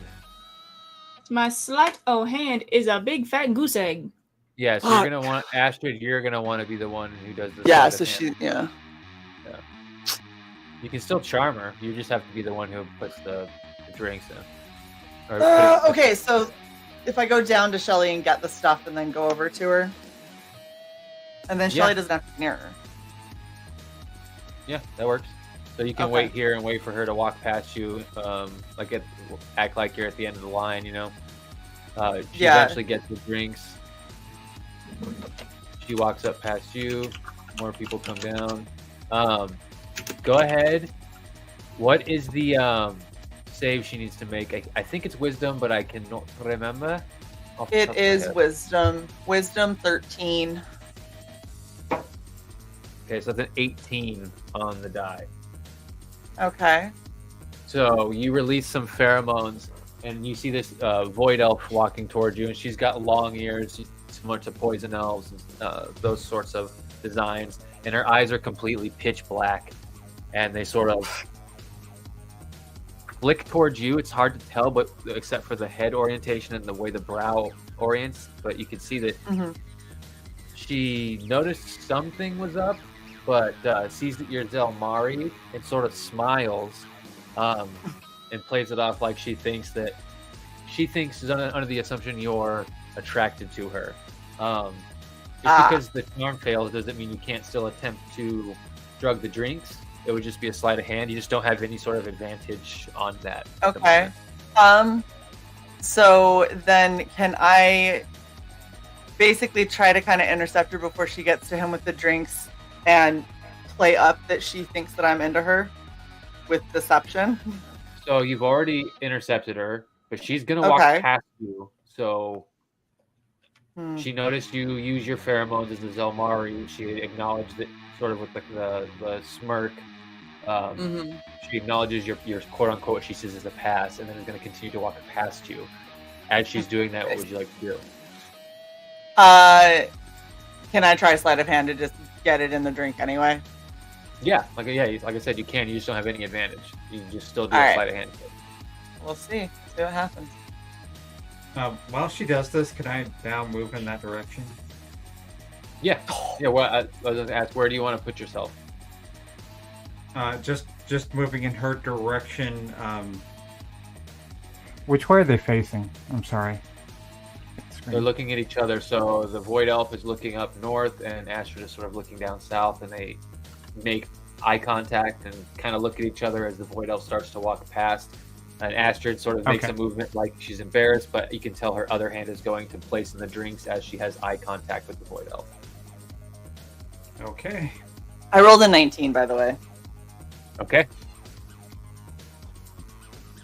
A 2 on the die. Yes! You can see that the elf is confident in her assumption that you're hitting on her and does not notice your other hand. As you sort of like brush the hair up behind your ear with one hand, you catch her eye and keep it as the other hand gets the concoction that Shelly made in. So that's a DC 19. So Motoko, you said you're moving in their direction. Do you want to keep moving up to Florian, or where exactly do you want to be placed? Just more towards the stage, I guess. So I'm going to cross near Florian, like from behind him and then up diagonal right, and stop about 10 A little bit feet more. after him. Okay. Yeah, but that's fine. That's fine. Did he look at me as I passed him a little bit?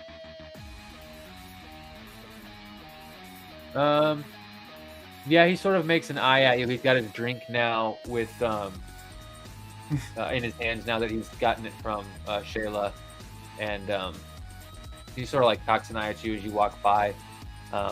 Notices your presence. Notices that you stand 10 feet away, and let's see. You can see that it's sort of on his face. You can see he can't hide it. It sort of like acknowledges that he's like, you must not be into him. So he's like, kind of hurts his ego a little bit. You can kind of see it on his face. Sweet. But yeah, he doesn't notice you much more than that. Okay. He takes his drink.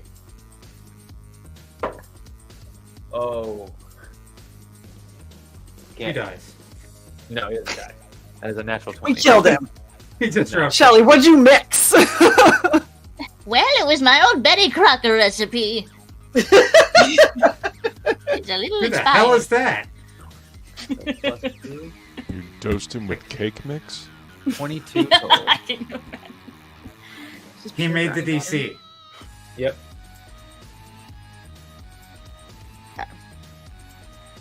So you guys position. Are you going anywhere, Astrid? You see that Florian is drinking. He has Kadrank.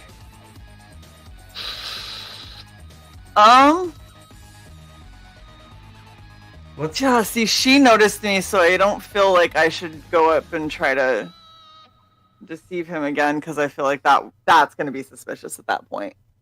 let's just wait and see what happens when the fucking concert really starts. So I think that is probably a good idea. I'm just going to head, like, just back towards where, like, Vidar is. I'm not going to sit close to him, but I'm going to, like I'm trying to get a drink from the bar. Oh. Okay. And where's Vidar? Up north of you. He's right up here. Oh, you're up there. Okay. Yes.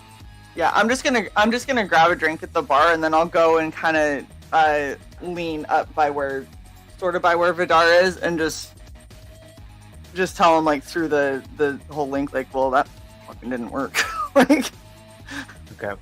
any ideas? Yeah, well, you don't know yet. Gotta wait some time. So you guys all sort of get in your position. Now we're here. We'll go ahead and roll initiative. So I need everyone to go ahead and give me their checks. All right. Mr. Plus a D8 over here.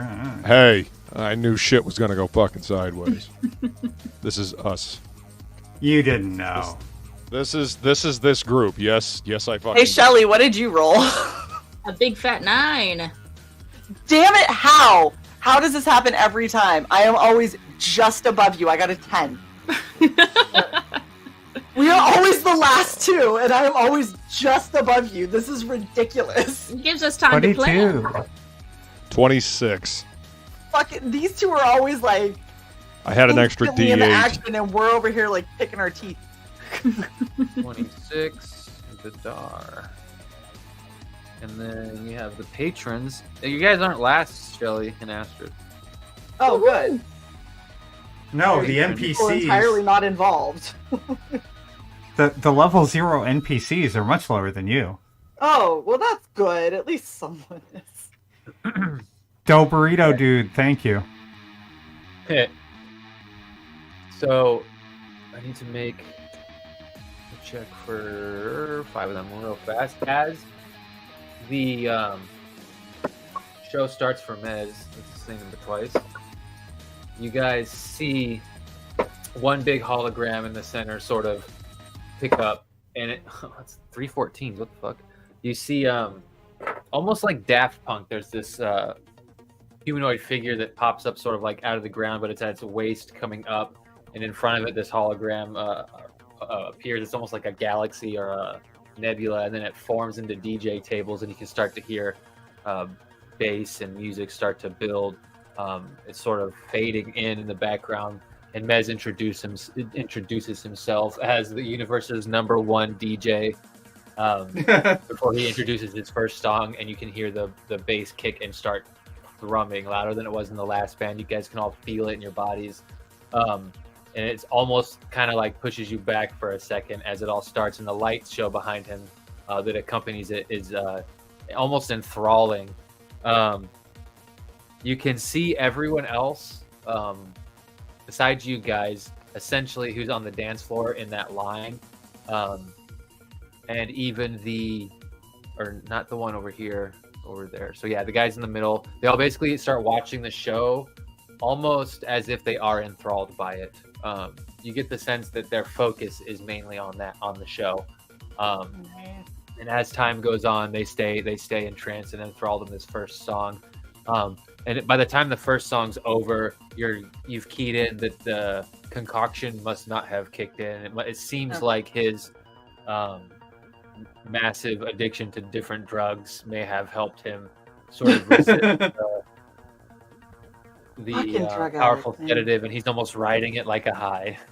You can see a little loose as to before, where he wasn't really moving. He was just kind of like grabbing on the women next to him. Now he's almost not really grabbing on the women, but sort of like almost like rubbing himself a little bit, almost like he's on. Oh my god!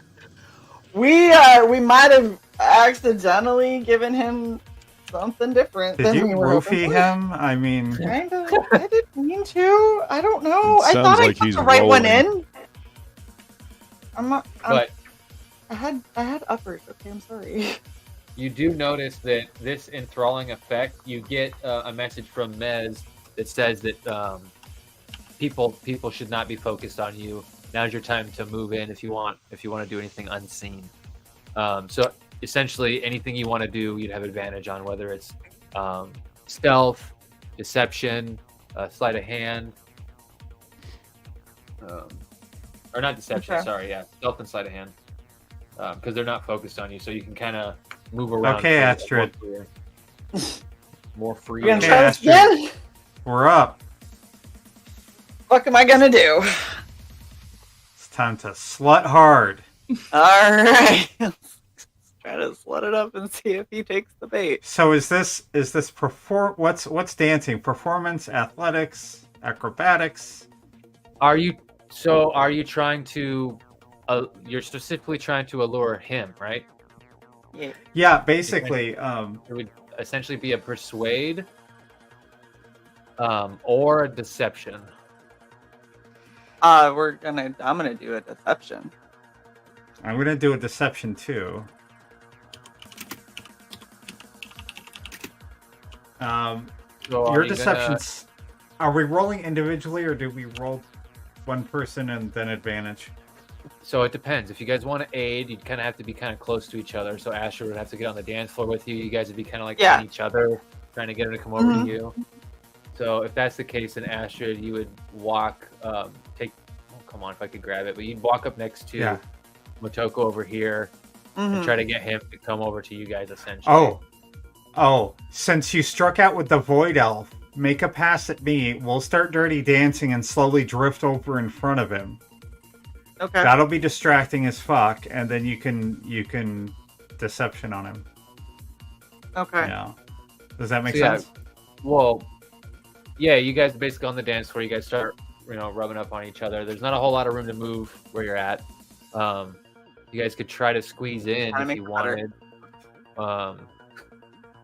But go ahead and give me the deception check, either with advantage or both you can roll. Oh, nat 20! Hey! That's a 26. 26. And his insight with disadvantage Better be is a -1, so that's a 13. Yes! Exactly half. That's what we like. So Double whammy. with your with you drugging him and then not getting the desired effect, it still has an effect.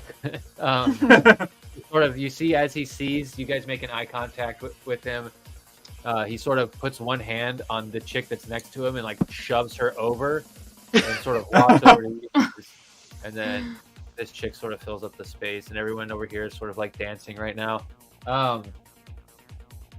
Let's see. Motoko, you would have the dongle if you wanted to try to Sure. do that now, or you guys could try and somehow lure him away or try to disconnect the rig from his belt or something, whatever you guys want to do from here. But you have him sort of focused on you know what I'm guys. going to try to do? I'm going to try to synchronize this with the music. So I assumed that the set he's playing, do we have any idea of, like, do we know his songs at all? You could have, if you want to be, you could be familiar with Mez and say, like, that's why you contacted him, is because you, like, were a fan of his music, and then once you found out he was a runner or a middleman or whatever, you can't try to contact him, or, you know, if you want to be familiar with it, you can be. Basically, I need a spot in the song where you know, the beat's going to be hitting hard so that I can drop the house lights, leave the stage lights on, and just have, like, strobe going on, so that it'll assist in the sleight of hand. Does that make sense? Yeah, so you get the sense that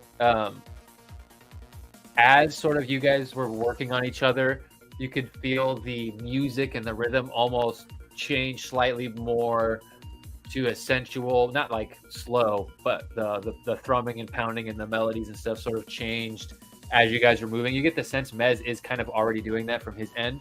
And he is giving. I just want to also use the lights to assist us since I have the back door. So. Yeah. You can do that yourself if you want.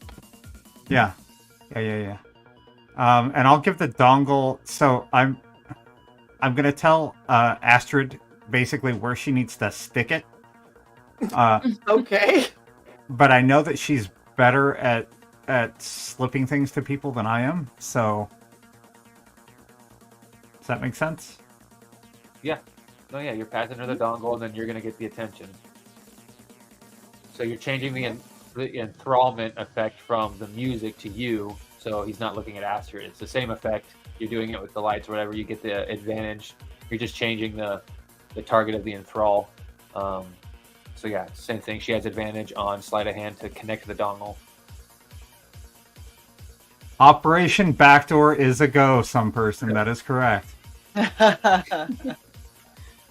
And then, so Motoko, as you sort of change the lights and do your little effect, and sort of grab him and hand off the dongle, Mez gives you a little message that pops up with a little another smiley face. It's like winking, and he goes, "That's cute." And then you see the lights; they all go out, and then a like hologram of a dragon sort of comes out from the DJ booth and goes straight through the middle of the dance floor and sort of goes through everybody.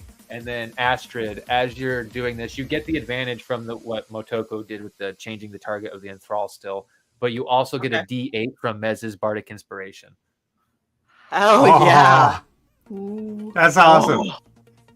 Okay. See, Luke, that's how you do it. That's how you do the Bardic Inspiration. Look at Luke. He's like, I hate you. Motherfucker. Oh no. I love you, Luke. Distinctly remember using Bardic Inspiration often, and nobody fucking used it. I used it every. You used it on yourself more than anyone. You. I fucker. couldn't use it on myself, jackass. Only in very certain things, like brewing. I let him use it for himself and a couple other things. Yeah. Am I rolling now? Yes. Yeah. Okay. I didn't know because I thought we were in initiative. So. You get to roll 2d20 Roll twice. and a d8. Yeah. Okay. There we go.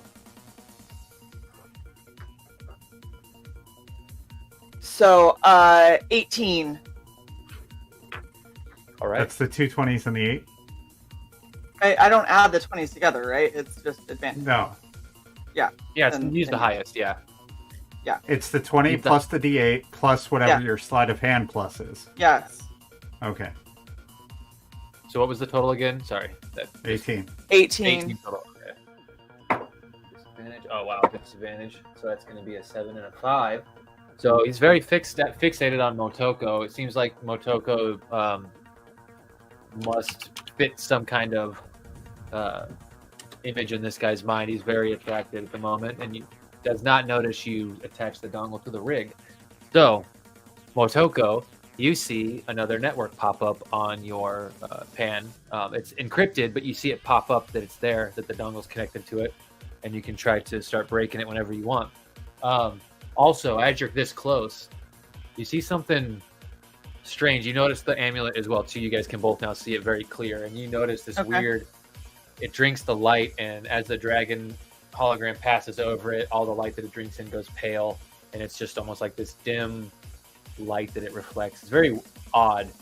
And then you hear as the dragon goes through and the lights come back and start flashing again, there's other flashes in the back of the dance floor, accompanied by very loud, familiar noises of gunshots. Let's see, Shelly, you're close to the pit, so you see a couple of the gang members were moshing, and things seem to get very violent.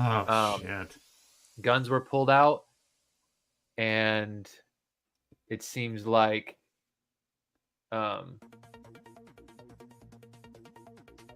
people were shot, and it ended very violently for them, as some bystanders get hit as well. So these people are just marked as dead. And then as that sort of happens, the lights kick back on, start flashing. You hear the gunfire, and you look, and you can see that more gunfire breaks out as the gangs actually, most of them pull out some kind of automatic handgun and start firing. You notice that the orc moves back to Shayla. The mercenaries all start to move in towards each other. You see this gnome just caps this patron here in the head as he moves forward. And as that all sort of explodes and happens in kind of like a few seconds, about 6 seconds, Vidar, you go first, but Motoko, on the amulet that he's wearing around his neck, you can see 4 of the fingers that are drinking in the light now aren't emitting a pale light, but almost like a dark, almost like a dark purple energy from 3 of the fingers. The pinky, the ring in the middle, and Vidar, you're first in initiative. As you see all this erupt, you can kind of act now.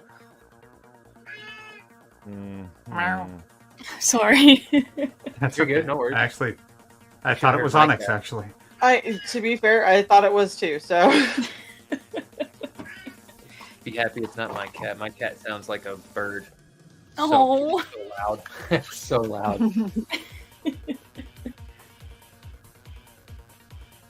So yeah. Vidar's up. All right.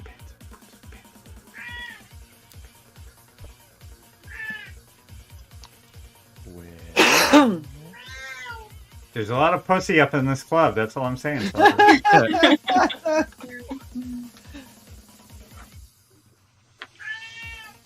Mm-hmm. All right then.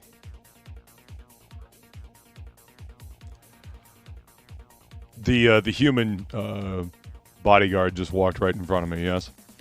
Yeah, he just walked right past you. Yeah. Okay. You can use your react to that if you want to. Oh. I mean, it has to be a reaction. Like if you're trying to do something with it, it has to be a reaction. So if you have a reaction to use, you can. But that's why I assumed you were asking that if he walked past you. Yeah. So an attack of opportunity. So like if he's walking by me, can I just like elbow him in the face and try to knock him over? Yeah, if you want to, you can. You could use an attack to shove down. It won't do any damage, but you could make him prone. Or you can attempt to do damage. That's on you. You get a pick. I mean, I'd like to knock him unconscious if I could. Yeah, you can see by his hardiness that you don't think you have the ability to do that with your bare hands. Okay. fair enough. All right, then I'll try to make it look like it was more of an accident, but I'll knock him prone. Okay, so go ahead and give me an athletics check. All right. That is a nat 20, so 26. What? Okay. Oh yeah! Let's go. Nat 1. That's a nat 1. Oh my So, gosh! how do you want this to look? I won't even make you do like since you got a nat 20, he got a nat 1. You don't even have to make like a deception check or performance check. It already looks like an accident. How do you want it to play out? This is too good. As he's walking by me, I just kind of make it like I'm reacting to the gunfire and just bring a big old elbow around and slam it into his chest. Okay. One thing you do notice too, as he's sort of walking, he's pulling out a firearm. So that might change your if it does, but if not, you can still knock him down. I just wanted to give you all the information. Oh, okay. And he just seems to have, similar to the orcs and the gang members, he seems to have some kind of automatic handgun, and then you see it extend. So he's actually got a rifle. He had a collapsing rifle. It's on the smaller end. It's like a short barrel rifle, but it's still on the rifle category, so it does damage. Okay.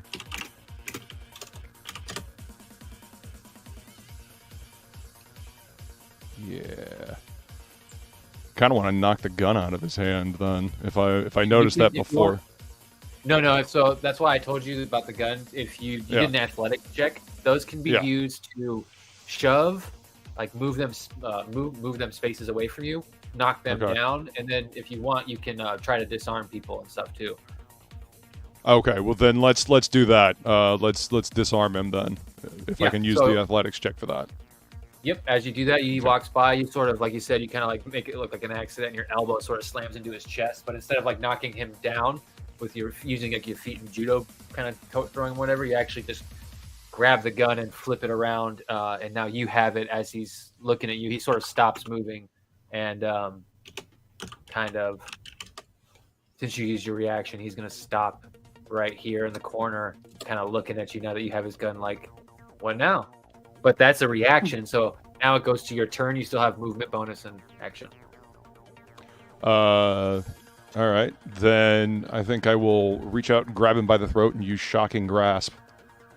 Ooh. Nice. Okay. Is that an attack on you or a save? I think it's an attack on you.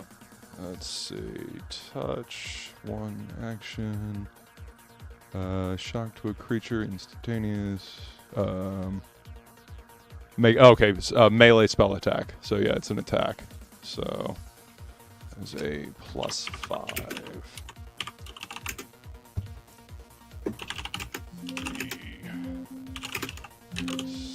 16 plus 5. It's 21. Plus 5. Yeah, 21. 16 plus 5. 21.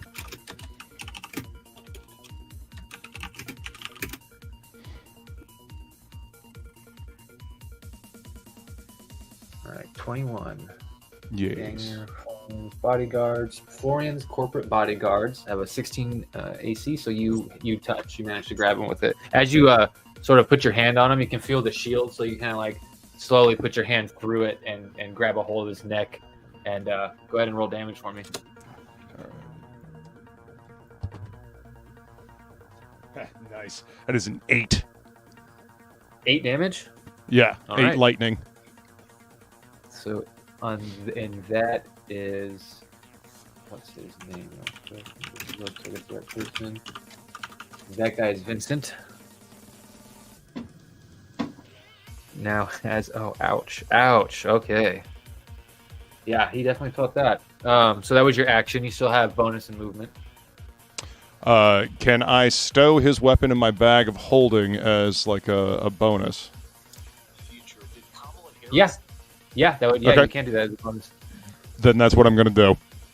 Why did I just hear something say Kamala Harris? Sorry, I went to open my phone and TikTok immediately. I was like, no, no, not Paul. No TikTok. How the fuck did she get to this club? Thank you. All right, so that was bonus. So I just have movement left. Yes. Correct. If you'd like to move away, that would give him a reaction, just so you're aware. Yeah. No, I think I'll stay right where I'm at. I think you made a point. No reason to leave. Yeah. So Motoko, you're actually next. Okay. So the guy with the guns is not near me, so I'm going to continue with the hack. Is it my used computer or is it the dongle's used computer? Oh, it's your used computer. Yeah, you're just connected now. Yeah. Okay. And your rig, you have your rig, so you're using all your stuff. So. Oh, okay. So 18 plus 6, 24. Yep. Yeah. So you break the encryption, and then you have to do like the first access, so you can see a lot of the stuff on there. But you do see control, data. There's no Magitech, but there is also I'm trying to think of the other thing: control, data, and something else. Oh, but I've got it pulled up here. Secure data, Magitech. I think it's the countermeasures. Control and countermeasures. Yeah. Yep. So it's all like the countermeasure stuff. So you see the modules. You have access, which means you can see them, but you don't have root access. You can try to gain root access, so you can kind of move through the modules. I would like to do that so I can see what countermeasures are on the system, so I can. Yeah. Try to get So you'll pick countermeasures first. Go ahead and go for root access. 25. Nice. Okay. So this has I went from an 18 to a 19. Oh, nice. This has an alarm on it, which triggers after 2 failed attempts. There is a wipe that occurs after 3. After the 2 failed attempts, there's a data bomb that can go off, and it's also got a security enhancement +1. And then it has an attack on it, like you have an attack, but this one is, I don't know, I can't remember what you have. This one is cyberware infestation. Mine is the fire one. Overheat. I have overheat and data bomb. Yeah, overheat and data bomb. Okay. So yeah, this one has a data bomb for when people trigger the alarm. It also wipes on 3.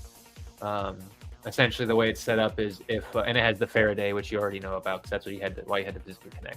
So that's the countermeasures that it has. It also has a upgrade slot of 6, an attack slot of 6, a firewall slot of 6, and a snoop of 4. That's what configuration it's currently in. Wow. Might try to fucking steal this thing from him if this shit goes to pot. So I'm gonna go after the data if I can't see anything else. Is this thing connected to his comms device that he's using for his It is not, network, because no, it is not. Okay. This has other stuff on it. This has very secret stuff. You are already in their comlink, so you can see both. Okay. Well, I just kind of wanted to prevent him from being able to sound an alarm if the concentration breaks or whatever on his seduction. So, Gotcha. All right, I'm going for the data. Okay.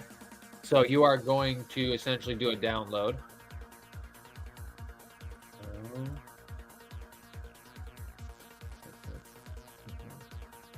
And is that a third used computer? Yeah, it is a used computer. I'm just making sure. The control module. Yeah. Okay. Yeah, it's used computer. 16 plus 6, 22. 22. All right. So without leaving too much of a trace with your snoop of 6, this guy is having the data file downloaded. You don't think there's any anything in the countermeasures? You can't really download that stuff. You could try to copy that program that he has as his attack program as well while you're here. That could be like your next action on your next turn if you wanted to. But right now you use your action to start the download, and it is working. You have movement and bonus as well. Okay, 1 second. Sorry. Bonus. close, can see shot, patient events, blah, blah, blah, blah. I'm going to hold my bonus action and my movement. Okay.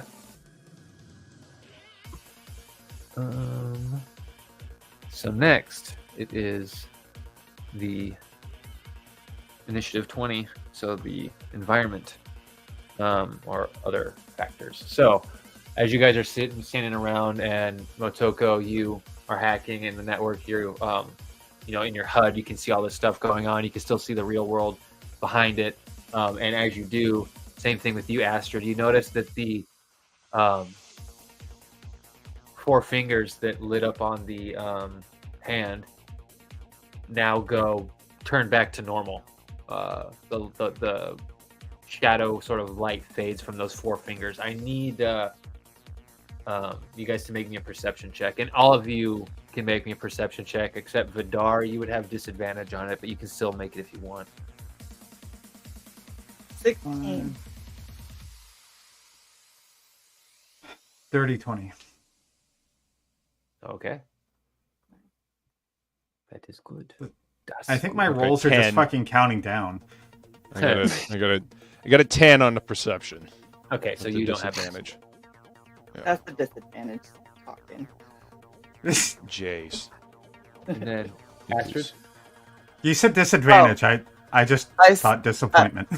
I said 16. Okay, and Shelly? Is she gone again? Raven. Is she Yeah, muted?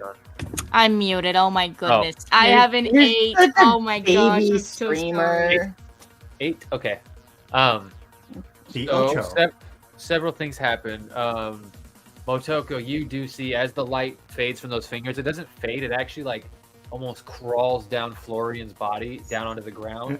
And similar to some of the holographic lines on the dance floor, you see this black purple energy traces its way along the floor and touches the bodies that were dropped in the dance floor, and you can see that the bodies begin to like move and crawl their way back up to their feet. Raven, go don't ahead like and give me a that. religion check.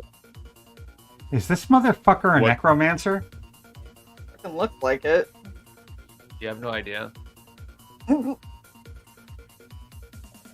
I imagine you are probably going to find out. I don't like being this close to him. Oh, I need to make a check for him, but he's enthralled. Disadvantage, so he doesn't notice. He doesn't notice your eyes grow wide as you sort of see the light like crawl around and create zombies. He's sort of still focused on you. Man, you got Can a I- hold. Then it Can I- goes to. Can I use my bonus action to send a message to everyone, including the DJ? Like, there's zombies! Yeah, you can. I mean, everyone in the party and the DJ. I don't want to alert the crowd that there's zombies. The crowd doesn't need to know. They're fine. No. Yeah, You just yeah. have to run faster than them, and it'll be fine. Exactly. Mhm. Yes. The crowd doesn't look like they're enthralled. Florian, gunfire doesn't bother him. Gunfire bothers most normal people. Everyone else is on their turn. You get the sense the way they're looking around and they've stopped dancing, they're going to probably run. They may not have noticed the zombies, but they noticed the gunfire. They weren't a fan of the gunfire. That wasn't exciting for them. But it is your turn next, Astrid. Okay. So he's enthralled with Motoko and basically just like it's like I'm not here, right? Yeah, for the time being, correct.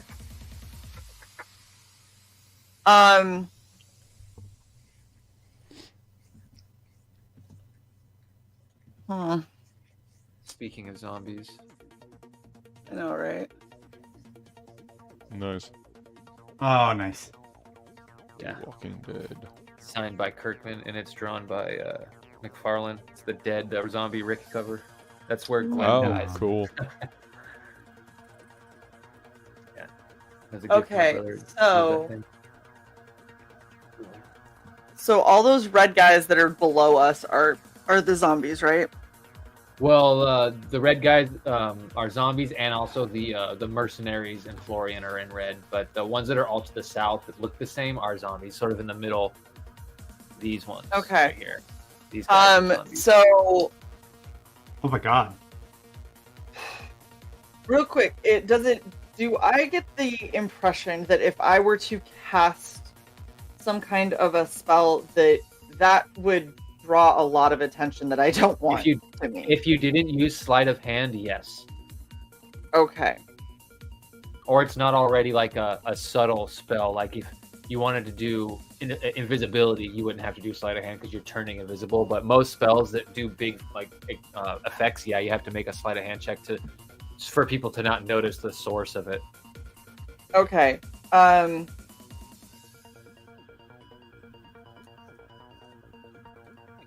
All right, do I let's feel like do. a moonbeam is coming up? No. Too early for Moonbeam. That's when everything's gone to shit and we no longer care. I mean, there are zombies 15 feet away from us, babe. Yes, and I have something called Entangle that I can put in an area and try to, keep some of them down. What's Yes. the area? I think it's like a 20 foot It's radius. 20 feet. So like a 20-foot radius that could hit the. Let's see.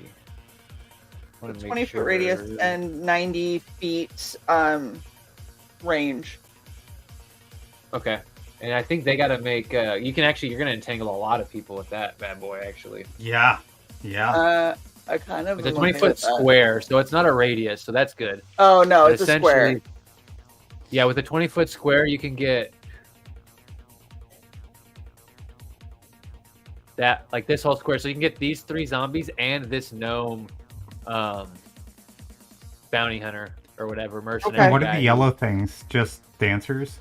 So the yellow things are gang members. The green guys are just normal patrons. Oh, okay. So I'm Purple getting is people who work in the establishment. mostly gang members and zombies and not good people. Yeah, Yeah, you're getting and one. Go ahead. one patron or one normal patron. Yeah. So He'll not be too okay. bad. Real quick, I'm gonna make- All right, so I have to do a sleight of hand check first. Yeah. Ooh, doggy. This could have been better. That's a 13. It's a 13. You don't roll for that, I think. For the sleight of hand. That's good because they're people are enthralled, so they do have disadvantage. So I'm gonna make one check for the bad guys and one check for the sort of like patrons and establishment, other people surrounding. So I'm gonna roll 2 dice. real quick. Yeah. This Plus, most will be people are, good. to be fair, looking away from you and towards the gunfire and zombies. Exactly. Yeah, They have disadvantage, so it's gonna be pretty easy. Just real quick. Hopefully. There we go. So purple's the establishment. So 2 and a 17. Okay. So that's pretty good. You don't seem to notice anyone notice what you're doing. And you go ahead and cast your spell. What does your entangle look like? What kind of plants? It doesn't always have to be like, green vines. You can do weird stuff if you want. Cool.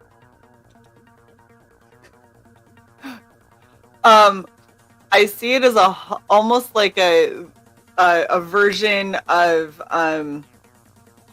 that fucking from Encanto when the sister that grows vines and stuff like loses her shit and starts growing all the like crazy stuff that's poisonous and has flowers and stuff everywhere. It's just really brightly colored, full of thorns, little poisonous. Totally fine. What's their save? I believe it's a strength or is it dex? It's strength. It is strength. Okay, so let me open this. Strength 12. I have everyone's things here. So they have a strength +2, they have a strength +1, and they have a strength +1. Okay, so that's going to be easy.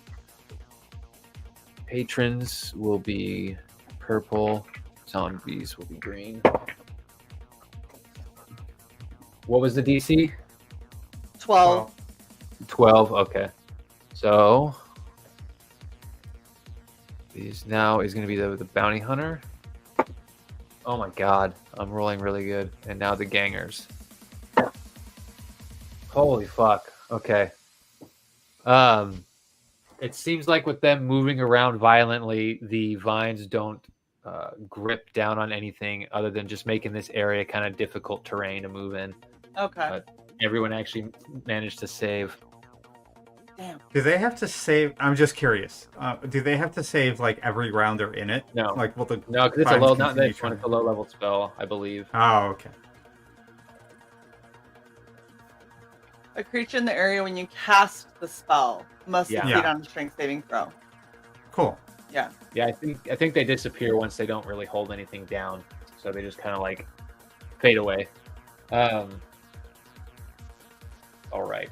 You do have movement and bonus though, if you'd like to move around, relocate, and if you have anything you can do, like a shillelagh is a bonus action. If you want to move over to Vidar and get your shillelagh, you can, because you can interact with an object while as part of your movement, which would be going into the bag and getting it. But that's up to you. Yeah, let me grab that. If you go over there, get my ship. I just I can't load up exact- my I can't waistband is exactly just break off. covered with shit, so I can bring Yeah. back to Motoko. Kind of occupied. Sorry. I was hoping Vidar would run over and drop my guns. he was busy. He had to give was someone kind an of elbow. preoccupied keeping one of these assassins or mercenaries or whatever the fuck they are from coming over there and bothering you guys. Appreciate it. People's elbow. Mm-hmm. Can I just? Do I have any movement left? Probably not. What is your movement? If it's 40 40, feet. no. Yeah, Mhm. you use all of it to get to him because you have to go. You can't move through people. So Yeah. Okay. I'm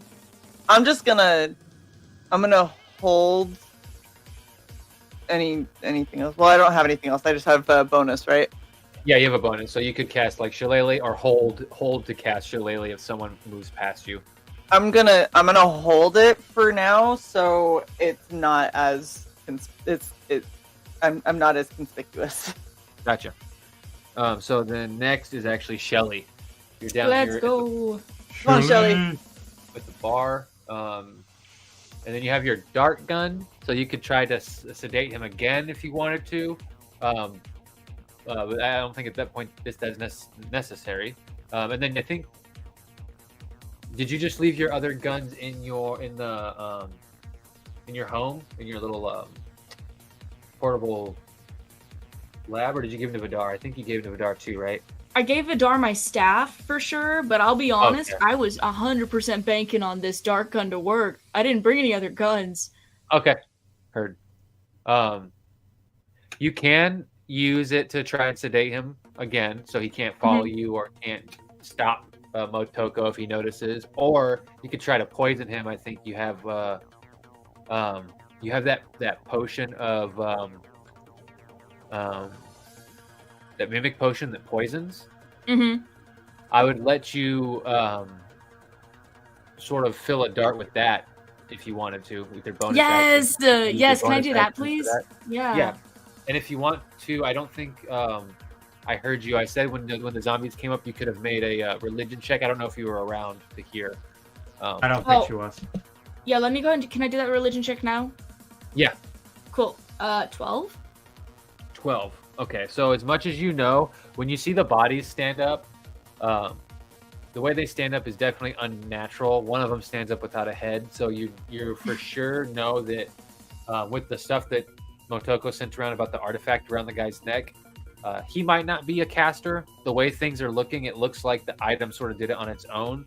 You're pretty sure that the amulet around his neck with your religion check is probably cursed in some way, or a evil artifact if it's not cursed. So Cool, Dude, cool. there is that. I want to knowledge. relay that information to the group.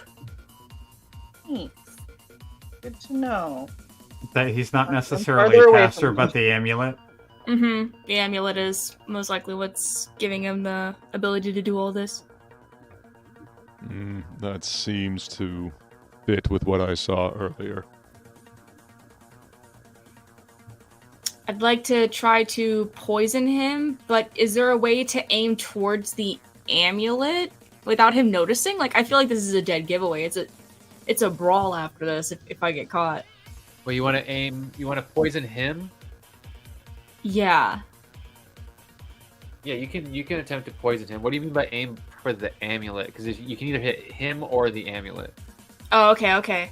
And the amulet would be a called shot, so you'd have disadvantage on the attack, but you could do it. If I miss, but I'm still like in the range of the amulet, is there a chance to hit him instead, or is it just one or the other hard? Go ahead and give me a let's see. Give me another religion check real quick. Okay. Your digital dice are kicking my buns tonight. No joke. Another 9. Okay, so is that 9 total then? Yeah, total with Okay. a +4. You're kidding. Jeez. Yeah, you're kidding me, right? I Roll can't like have my me. D20. Stop It's it. just gone. With a 9 and a religion check on artifact, evil artifacts, you get the sense that you might not damage it. You might be able to like knock it away from him, which might remove any sort of influence he has over it. But you definitely won't destroy it or anything like that. It's pretty hard. So if you aimed at it and missed to disarm him of it, you probably wouldn't hit him. You might. There's more of a chance you'd probably hit the amulet and it would break the dart. You think? But there is a chance. Okay, good to know. Then I will just aim for him. But can I aim like towards like his feet area so maybe he thinks someone just kicked him or stepped on him on accident instead of someone just shot him? Yeah. Cool. Yeah, I want to do that then. And I found my D20 just now. So, Nice. Okay. Come on, Real dice for the D20. win. Real dice. What am I rolling, boss? So it's a D20 plus your dexterity, That's a 0. Here we go. and then your proficiency, which I think is 2 or 3, probably 2 right now. So that's a 16 plus 2, 18. 18, I believe that beats Florian's AC. Hey, let's Does. go. Yeah, he's a 16. So the dart hits the shield and then sort of slows down as it begins to spin, and then pierces through the shield and hits him in the leg. You can see sort of like looks down a little bit at his leg, but maybe he thinks something just bit him as he kind of like looks back up at Motoko. But I am going to 15 and 8, yeah, 8 plus is wow, plus 1. Okay, yeah, he doesn't notice. That's hilarious. So if you look at the potion of the mimic on your sheet, I believe that's what it's called still. It has what it does. He has to make a save, and then like it says if they drink it or whatever, but I'm letting you use it as like a poison. So if what's the save on it? It's a Constitution, I believe, but I don't know what DC 13. Oh, DC 13. Okay. Constitution saving for poison. Oof. 14 plus 2, so 16. So he manages to make the save on that one too. Ah. Yeah, he kind of keeps Son of a dancing. He keeps sort of dancing. You do have movement still if you would like to move and relocate in the club. Yeah. Can I move up 3 spaces so I'm kind of behind that pillar?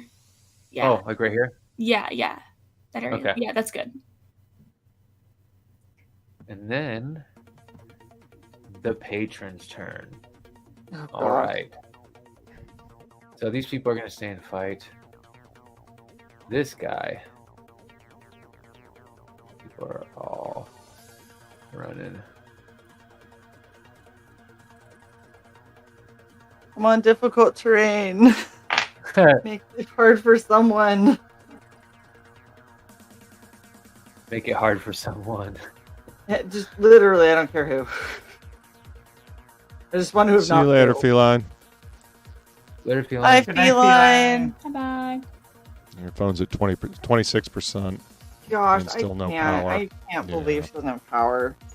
It's Yeah, bad. It's bad. How the hell is she even charging her phone? She's been using her car. Oh, Jeez. fuck. That's at Yeah. least she has that. Holy shit. Yeah. Yeah. Fucking. Yeah. What the fuck is she doing for food? Like, well, she has a cooler and she managed to get some ice, I think. So she's got a bunch of canned stuff and supply. She's very resourceful, my girl.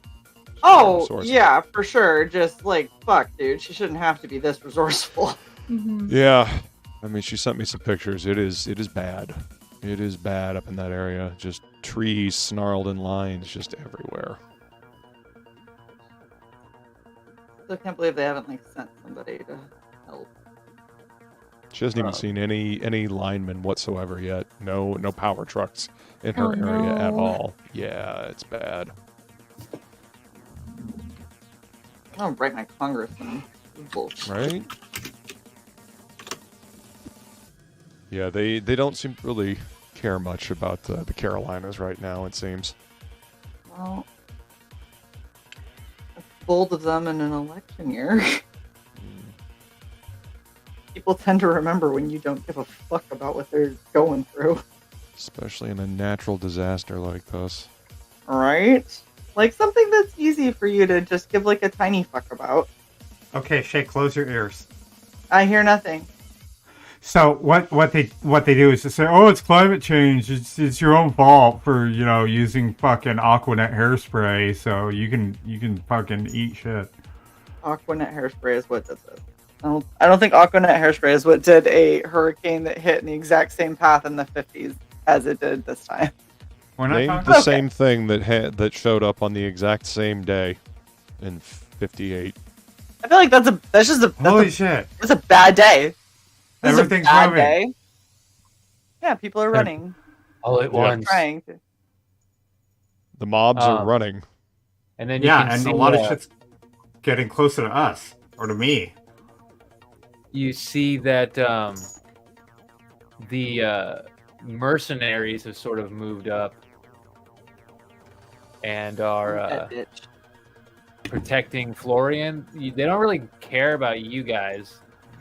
Shelly, people are running behind you and almost pushing you into the pillar. It's a good thing you're wearing armor. That shell really comes in handy. Mm-hmm. Are those the purple ones? Are those bouncers? Yeah, they're basically trying to usher everyone out. Not done yet. Bartender. And then the guys in the middle keep shooting each other. The mercenaries, two of them go up to Florian and they're contacting. You can see that they're saying, hey, boss, it's time to fucking leave. This shit just got weird. Because they don't know what's going on either. The gnome's saying, like, you saw that Vincent said, hey, I've got a problem with a cat over here. And then so the gnome comes over in the back and is coming back this way. And he sounds like, so what's the problem, Mr. Meow Meow? And he's coming out with his gun to his side. He's sort of tapping his gun against his thigh. They're not doing anything yet because they don't really know what's going on, but everyone has sort of taken their turns to move. This person up here is sort of cowering in the booth, and essentially everyone else is dipping. Oh, I know how to create pandemonium. So Vidar, you're actually next in line in the initiative here. Okay. Okay.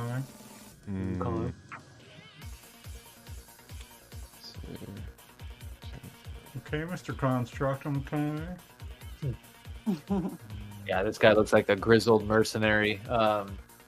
You can see he's got some kind of power armor, not like yours. This is just some typical mercenary bounty hunting sort of power armor with the shield attached to his belt. And then you do see he has sort of a knife on his thigh that's sitting there because you can see it now. He's got his sort of hand on it, like he's getting ready to draw it. So you noticed it. It was hidden.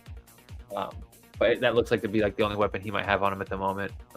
And the gnome that walked up behind you, as you sort of like peek over your shoulder, your peripheral just can pick up. He has a handheld firearm of some kind with a long clip in it that he's sort of resting on his thigh that he's tapping against it, like almost impatiently. Mm-hmm.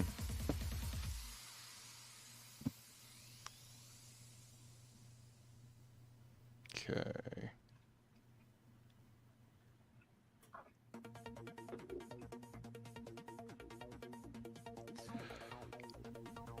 And so the human is still in front of me. Mm-hmm. Correct. Do I still have my hand around his throat? He's not grappled. Okay. And he didn't. He had a turn before your turn, so he's not. Your hand's not on his throat. He actually sort of like pushed your hand away with his hand as his other hand sort of went for the knife, which allowed you to see it. So he kind of like knocked your hand away. You didn't grapple him, so you don't have like hold of him. But yeah, I'm also behind you. So the guys that are kind of coming up behind you, I'm facing. Okay. Then, since he's getting ready to draw a knife, I'll just go ahead and shocking grasp him again. okay. So go ahead and give me another attack. All right, so 19 plus 5, so that's what? 24. 24? Yeah. 24 definitely hits. Go ahead and roll damage.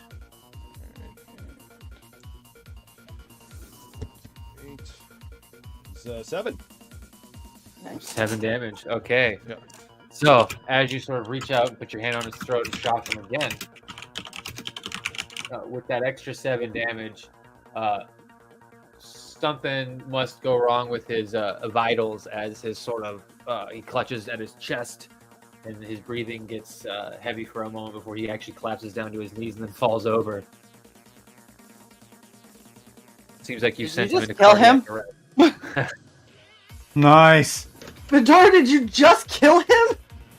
Mama just killed a man. Fuck, dude. That got heavy. Well, he threatened me with a knife. I mean, bears. So is he unconscious? Essentially, yeah. He's like clutching his chest, and you can see that he's like losing the light in his eyes. He's not really fully there. This is You feel why like if you you left him alone, don't try Yeah. stab. if you leave him alone, he'll die on his own. He could be saved, but that's up to you. Okay. Shelly's like, wait, what's his gear look like? Yeah. How many extra animal arms do we get from him? So he doesn't have any cyberware enhancement. He does have a reinforced power suit underneath his clothes, sort of a low grade one. It's almost like a what are they called? The wetsuits. It's almost like a wetsuit, but it's got like cybernetic enhancements in it that increase the armor. That sounds cool. Yeah. It does count as armor. So monks wouldn't be able to wear it without losing some of their abilities. Damn it. He has a vibro tonto that he was about to pull out, and then he had a suppressed, retractable saying rifle that I stowed in my bag of holding when I disarmed him. Okay. and that's what you Nice. can see on him. That you're aware he has on him. All right. I will swipe his vibro tonto, and then I will turn and address the gnome. You can save your friend, or you can fight. Choose wisely. You're making a big mistake assuming I have any friends, buddy. And he points the gun at you. Fair enough. You still have movement and bonus. There are no friends among mercenaries. Just saying. Okay, fair enough. Let's see.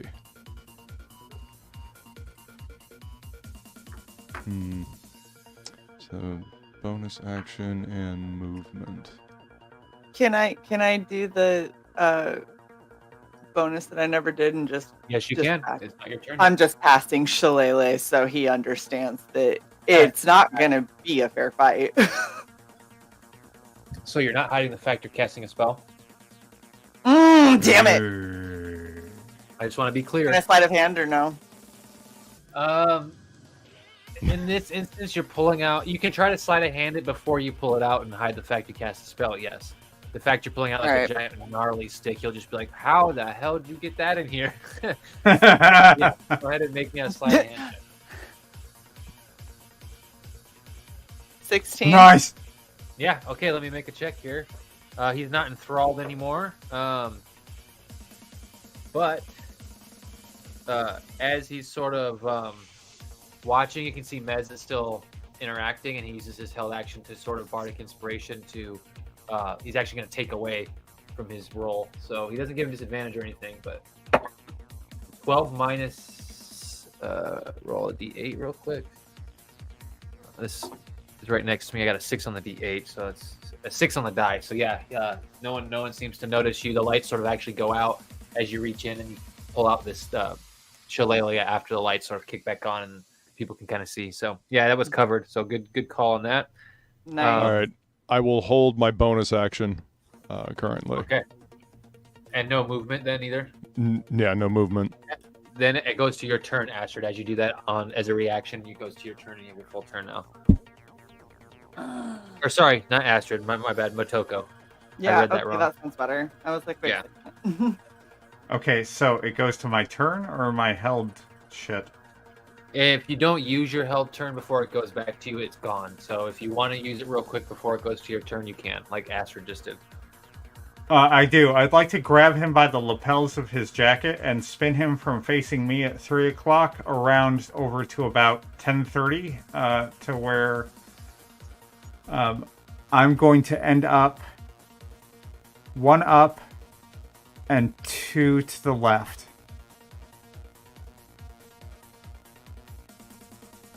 Like that? Yes. You just And put where do you yourself want in the him? middle of all of those people. I'm uncoiling my whip, and I'm hoping to fucking finish this download soon. While I dance, suggestively.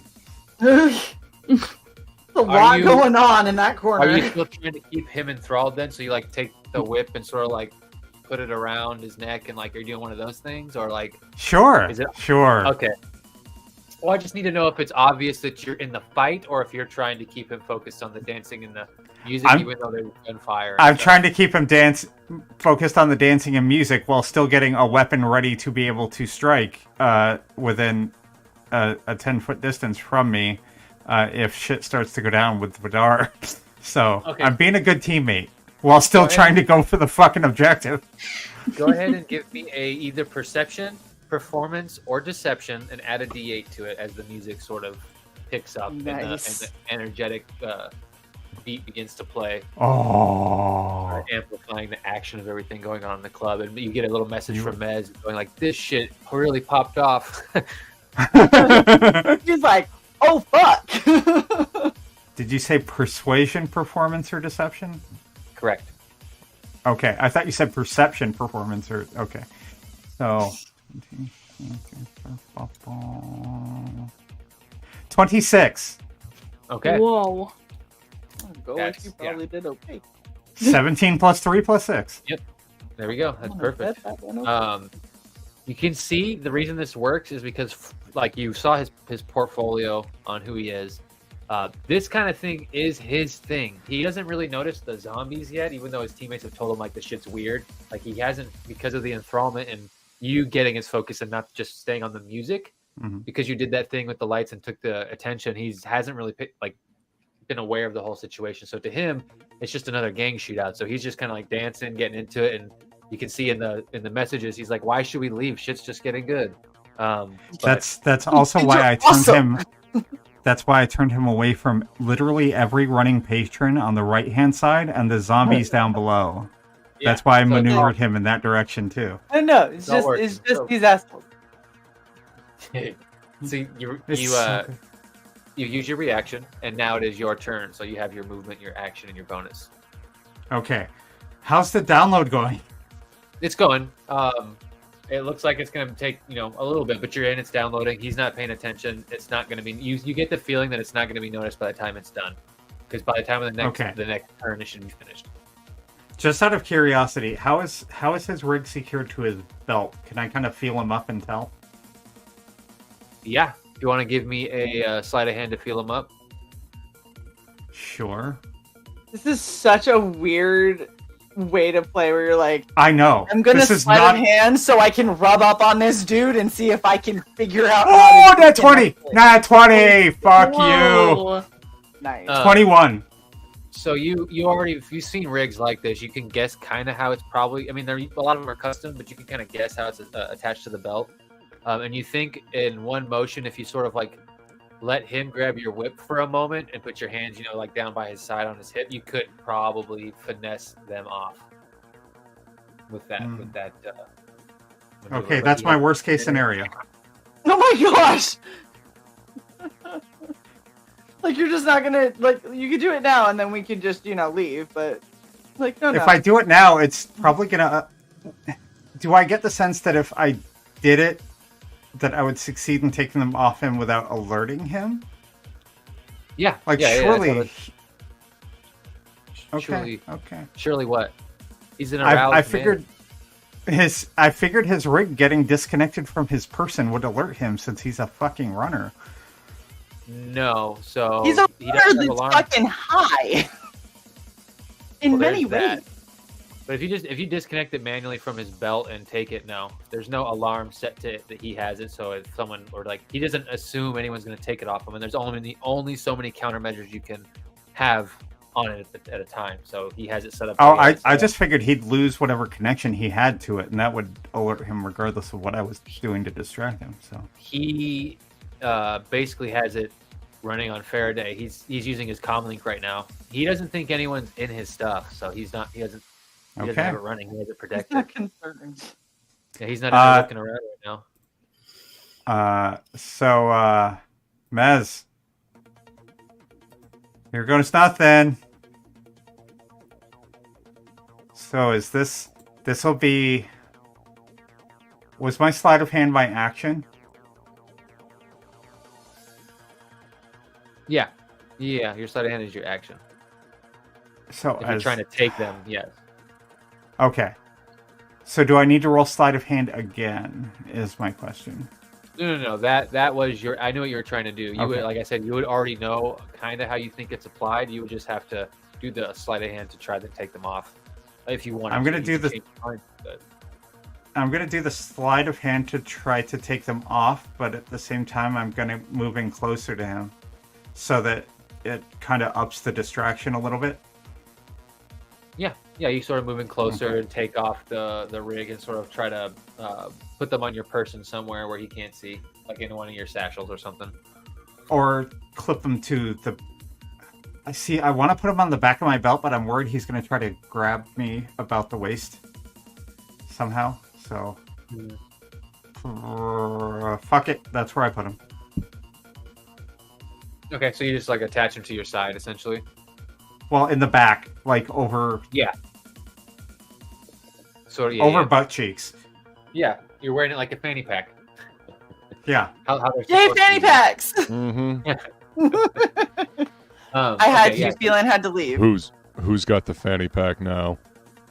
So you essentially get his rig off him, so you know that you guys could leave at any moment, and he would, when he goes to use his rig and like put his hands down and turn the Faraday off so he can connect to it with his comlink, or if he tries to take it off back at his house and use it, it's not going to be there. So you could just dip now if you wanted to, or stay. I don't know. It's up to you guys. I don't know why you'd want to stay, but you can. You can enjoy the show. Where are the exits? So there's one behind each bar. So if you hop the bars, you can get out the back. That's what these people did on this side. And then down here at the bottom, those just seem to be the only exits. So right, left flank, and south. How is Mez getting out of there? Mez isn't here. He's broadcasting from somewhere. No one knows where he is or where he lives. He's just like a guy who broadcasts. Anytime you've ever contacted him, it's always been like, through the matrix. All right, so I'm sorry. Let me magnify this screen again so I can see my path here. Does this help? No, I'm just kidding. Yeah, it's great. Appreciate you. Is every NPC now counted as hostile for the purpose of moving through a space? Essentially, yeah. If you're trying to move through a space, yeah.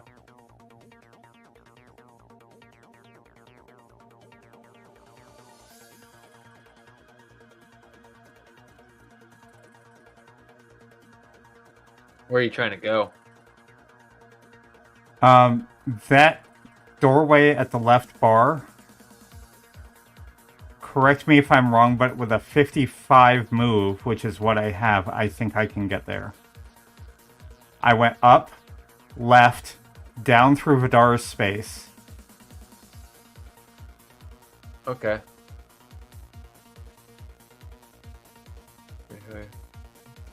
45, 50. 50, 55 would get you if you went that way, but hold on, 55.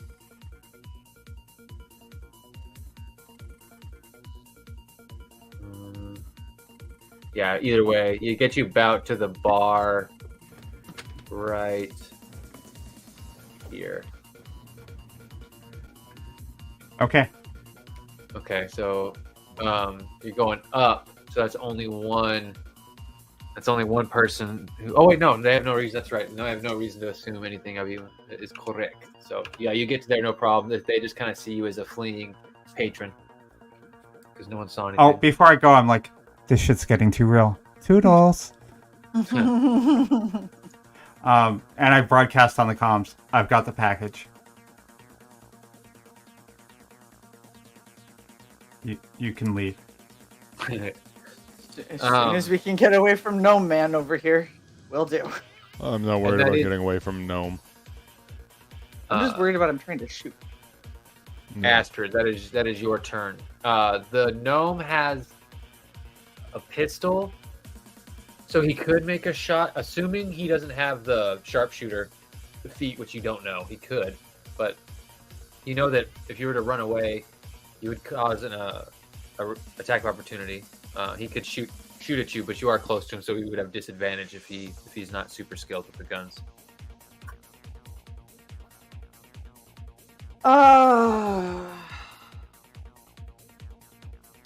Shillelagh. Yes, or you could just. I've already got it out. You can just I know. whop him. Bitch, slap him with it real quick. Yeah. Fuck it, we're leaving. Yeah, he doesn't seem like a Why nice not? guy. Why not? He's literally pointing a gun at my friend. So yeah. I'm just gonna try and like knock him with the shillelagh, basically like right across the face, just at a minimum to stun him long enough for us to just go. Okay, yeah. As you go to swing at him, he sort of looks back at Shayla, and he goes, "With Vincent down, does this mean we get a bigger cut now?" And go to make your attack. Okay.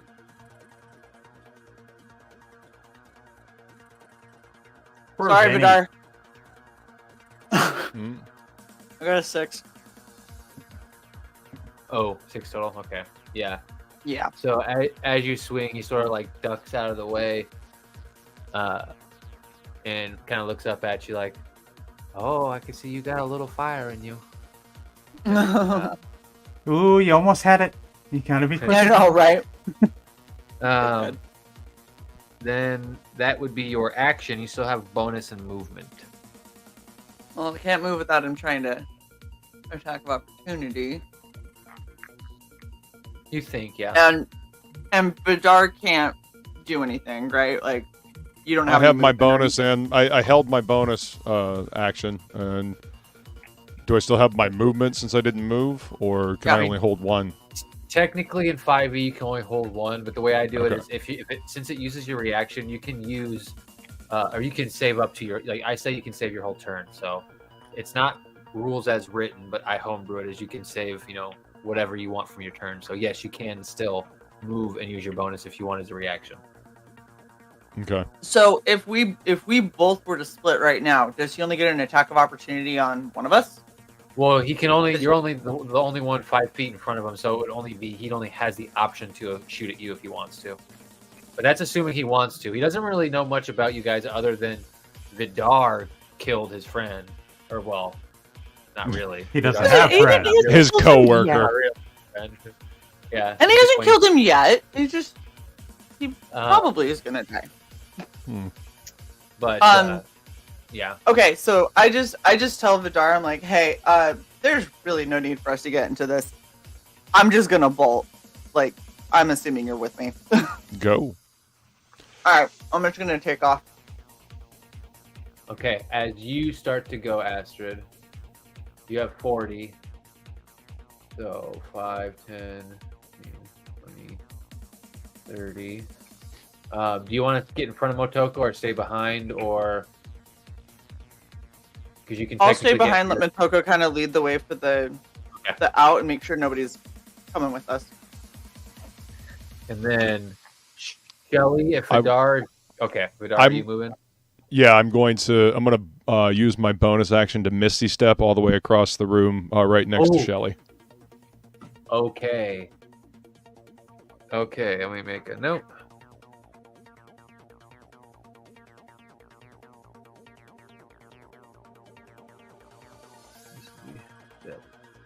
Okay. So you disappear and turn into smoke. Or mist, or however it looks like for you. And you move 30 feet, so 10. Well, I was gonna. Where is Shelly? Oh. I'm on the right side by the pillar near the big baddie. Are you going over to Shelly? Yeah, I was gonna go over to Shelly because she needs to get out of here as well, right? Yeah. Yeah. And she's elderly and has a giant shell. But I'm capable, and I'm a good friend. You are a wonderful friend, Shelly. Okay, before I do this, they don't know that you're in any way, shape, or in any way involved with us, correct? I have no idea. Yeah, no. Okay, then I'm not. Then I'm not going to do that. I'm not going to draw attention to her. Oh, okay. Heard. Okay, you can disappear then if you want. Because they're the only ones. Like, I made contact with Motoko, and then I came to your aid. So if they're really paying attention, they might just think it's the three of us. Yeah. So I'm not gonna draw attention to Shelly. I did. You just hit on me. They don't. The only person that I really took a stand for was Vidar. Yeah. Yeah. Mm-hmm. I just wanted to get with Motoko. Yep. Yeah. Okay. So I just tell Shelly, I'm like, hey Shelly, just be safe, please. So since I'm not going to go over to Shelly, then I don't want to use my Misty Step because I mean there's really no need to. No. What I was planning is to Misty Step over to her and grab her, and then on my next turn teleport us out of there. But since I don't want to draw attention to her, I don't want to use the Misty Step. There's no point. I mean, I can just because I'm not going to invoke an attack of opportunity for moving, am I? No. No, not from moving. Okay. I was the only one that did. Okay, then I'll just run. I'll just take off after Astrid. Okay. Now it's Shelly. Sorry, man. Yeah. You're good. All right.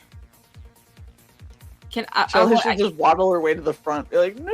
Yeah, literally, I'm just like, I assume other people are probably funneling out as well. I'll just tuck myself behind someone and start making my way to the front. You have 40 movement? Yes. Ooh, and if you're not attacking, you can double move.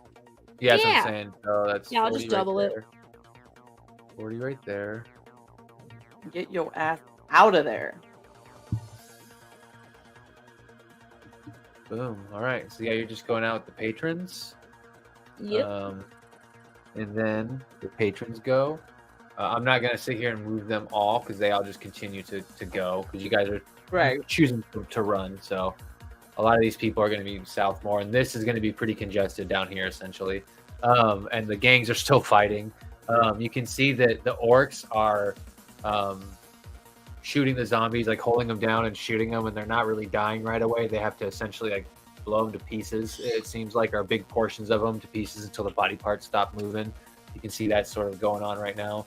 The vines disappeared.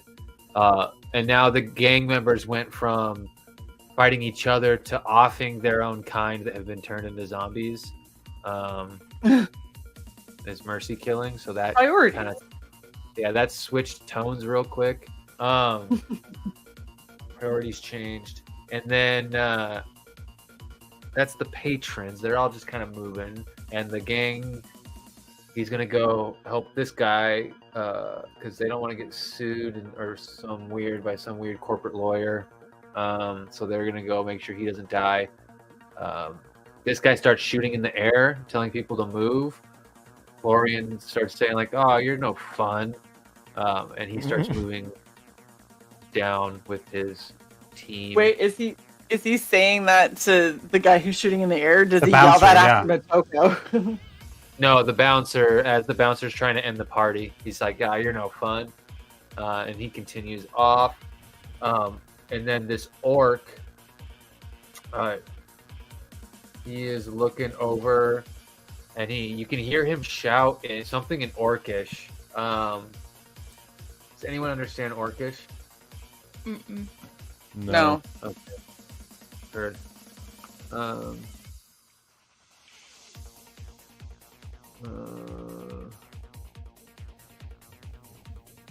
Okay. This music really does sound like what would play during like a fight scene like this. Mm-hmm. When it's like, it's a club, and then it broke out into like a complete and utter bloodbath, and be like, yeah, this is the fitting music that someone who was remoting in playing would be playing. Be like, wow, that looks crazy. Let me just get this going real quick. There we go. So now from here, go ahead and give me, you can use any sort of skill you think might be necessary, but as you guys all sort of blend into the crowd and make your way back to your vehicles and back to your respective homes, go ahead and give me either a deception, stealth, performance, some sort of check you think would fit that sort of helps you blend in and not seem suspicious in any way. Vidar, you know that you already sort of stood out by attacking Astrid. You kind of stood out a little bit for defending him. Other than that, you guys don't think there's much else really they have reason to look for you. Vidar, though, as you're leaving and going out that exit, and the orc is leading his boss out. He says that in Orcish phrase, and he's actually looking past, like directly at you through all the people that are moving as the gangs are fighting and tearing up the zombies. He's like dead eyeing you as he's walking his boss out and saying something. He says something out loud in Orcish, and then continues to speak, sort of to his party out loud, not over the comms. So, Woodrow, 3 things before we physically leave the club. I want to leave 3 commands since I have root access to the club system. Okay. I want to wipe the camera footage. Okay. So I need a check for that. Go. It'd be spoof command, so I think it's use computer.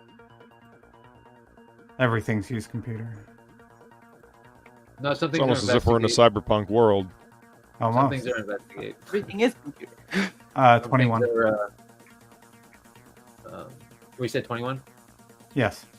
Okay, yeah, 21 just beats the system they have here. So you do a spoof command to delete specifically camera footage, understood?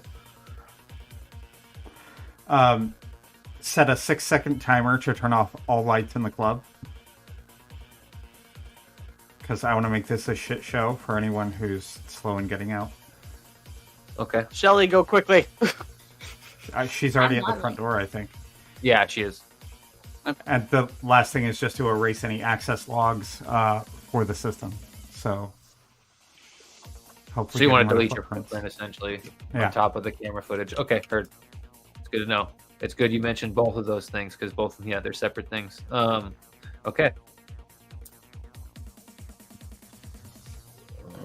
So Fuck. Thank you. So now I need either deception, performance, stealth. well, since stealth is the only thing I have a +1 in. I tried stealth because I had advantage, and it did not. There wasn't an advantage. So 8.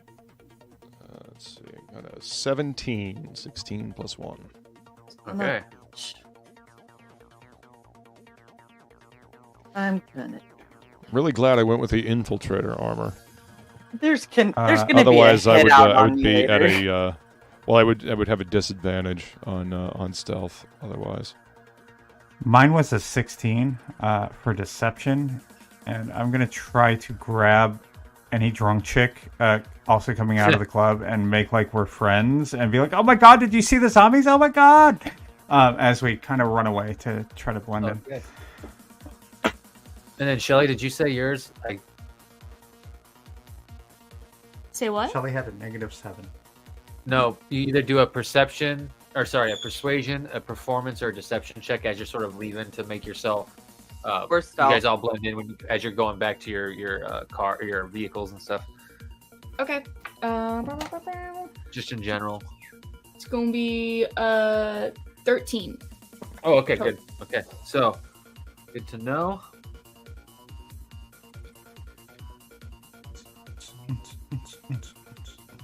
Okay, one thing to note while we're here, because we're going to end it here, and I'll get into the information that you find at the start of the next episode. Nice. But while you're deleting the camera footage, one thing you notice, a couple files had been saved from tonight, and as you're sort of setting everything to delete and wiping these, you do see that camera footage has been saved of Astrid casting a spell. Yay! Camera footage That's has been illegal saved here. of the zombies being formed. And then the shootout that caused the bodies was like saved as well. But in that footage, it actually looks like they think, or the person who was viewing it as it happened in real time, they won't have the footage because you're deleting it. But people, for a fact, people saw it in real time. And the people who saw it in real time, the way it was saved, you think they assume that Astrid is the one who created the zombies. So there is that, Astrid. and that's where we'll end tonight's episode. Sorry, I tried Hell so shit. fucking hard. That's the last time I do a fucking stealth, and I'm sticking with deception, man. Well, I would have had a better. the patrons and gangs didn't see you, but the camera system did. Of course it did. Stupid camera system. I suppose it's a good thing that I didn't Misty step then, huh? Yeah, I had to it's erase that note. Yeah. a real good thing that Monsoko is erasing shit as we're leaving and not just leaving all of that there, because that would have also sucked hard. You're Ooh. welcome. Yeah, never mind. Yeah. What? I don't like the ooh. No, I thought there might be a way for the Orcish to be translated, but not that. Yeah, that wouldn't have been one of the saved files, so you wouldn't have seen what they said. But yeah, I was just trying to give you a reason to give you what he said, but it remains a mystery forever. Boo. Damn it. Or until we end stream and you tell us what it was. Nope, not happening. No! He's gonna save that for later. That'll be like when we finish this entire season, he'll be like, oh, you guys remember all the way back in episode 8? No, I'm I'm not going to do that. It's just an Orcish threat on my life, that's all. Yeah, it's cool. It's cool. Mm-hmm. The orc blames you for everything that happened. The cameramen who saved the shit blame me for everything that happened. Bingo. And neither one of us were the ones that did any of the shit that they're worried about. That's great. Bingo. Mm-hmm. Yeah, We're they just haven't even known figured out now. Yeah, they haven't even figured out what happened yet. Well, fuck. That was crazy. It was fun. It was chaos. It was so chaotic. But sounds about right. Yeah. Yeah. Mm-hmm. Thanks everybody for coming and hanging out. That was, it was a fucking trip. We should be back. I don't think that there's anything coming up that we can't be back next week. Provided that, there's no more crazy hurricanes that blow out people's power and flood their homes. Yeah. Yeah. I'm hoping that we are done with hurricanes for this season. That would be nice. I mean, we're coming to the end of hurricane season, at least down in this area. So I'm hoping that no more storms. Awesome. No more torrential downpours, please.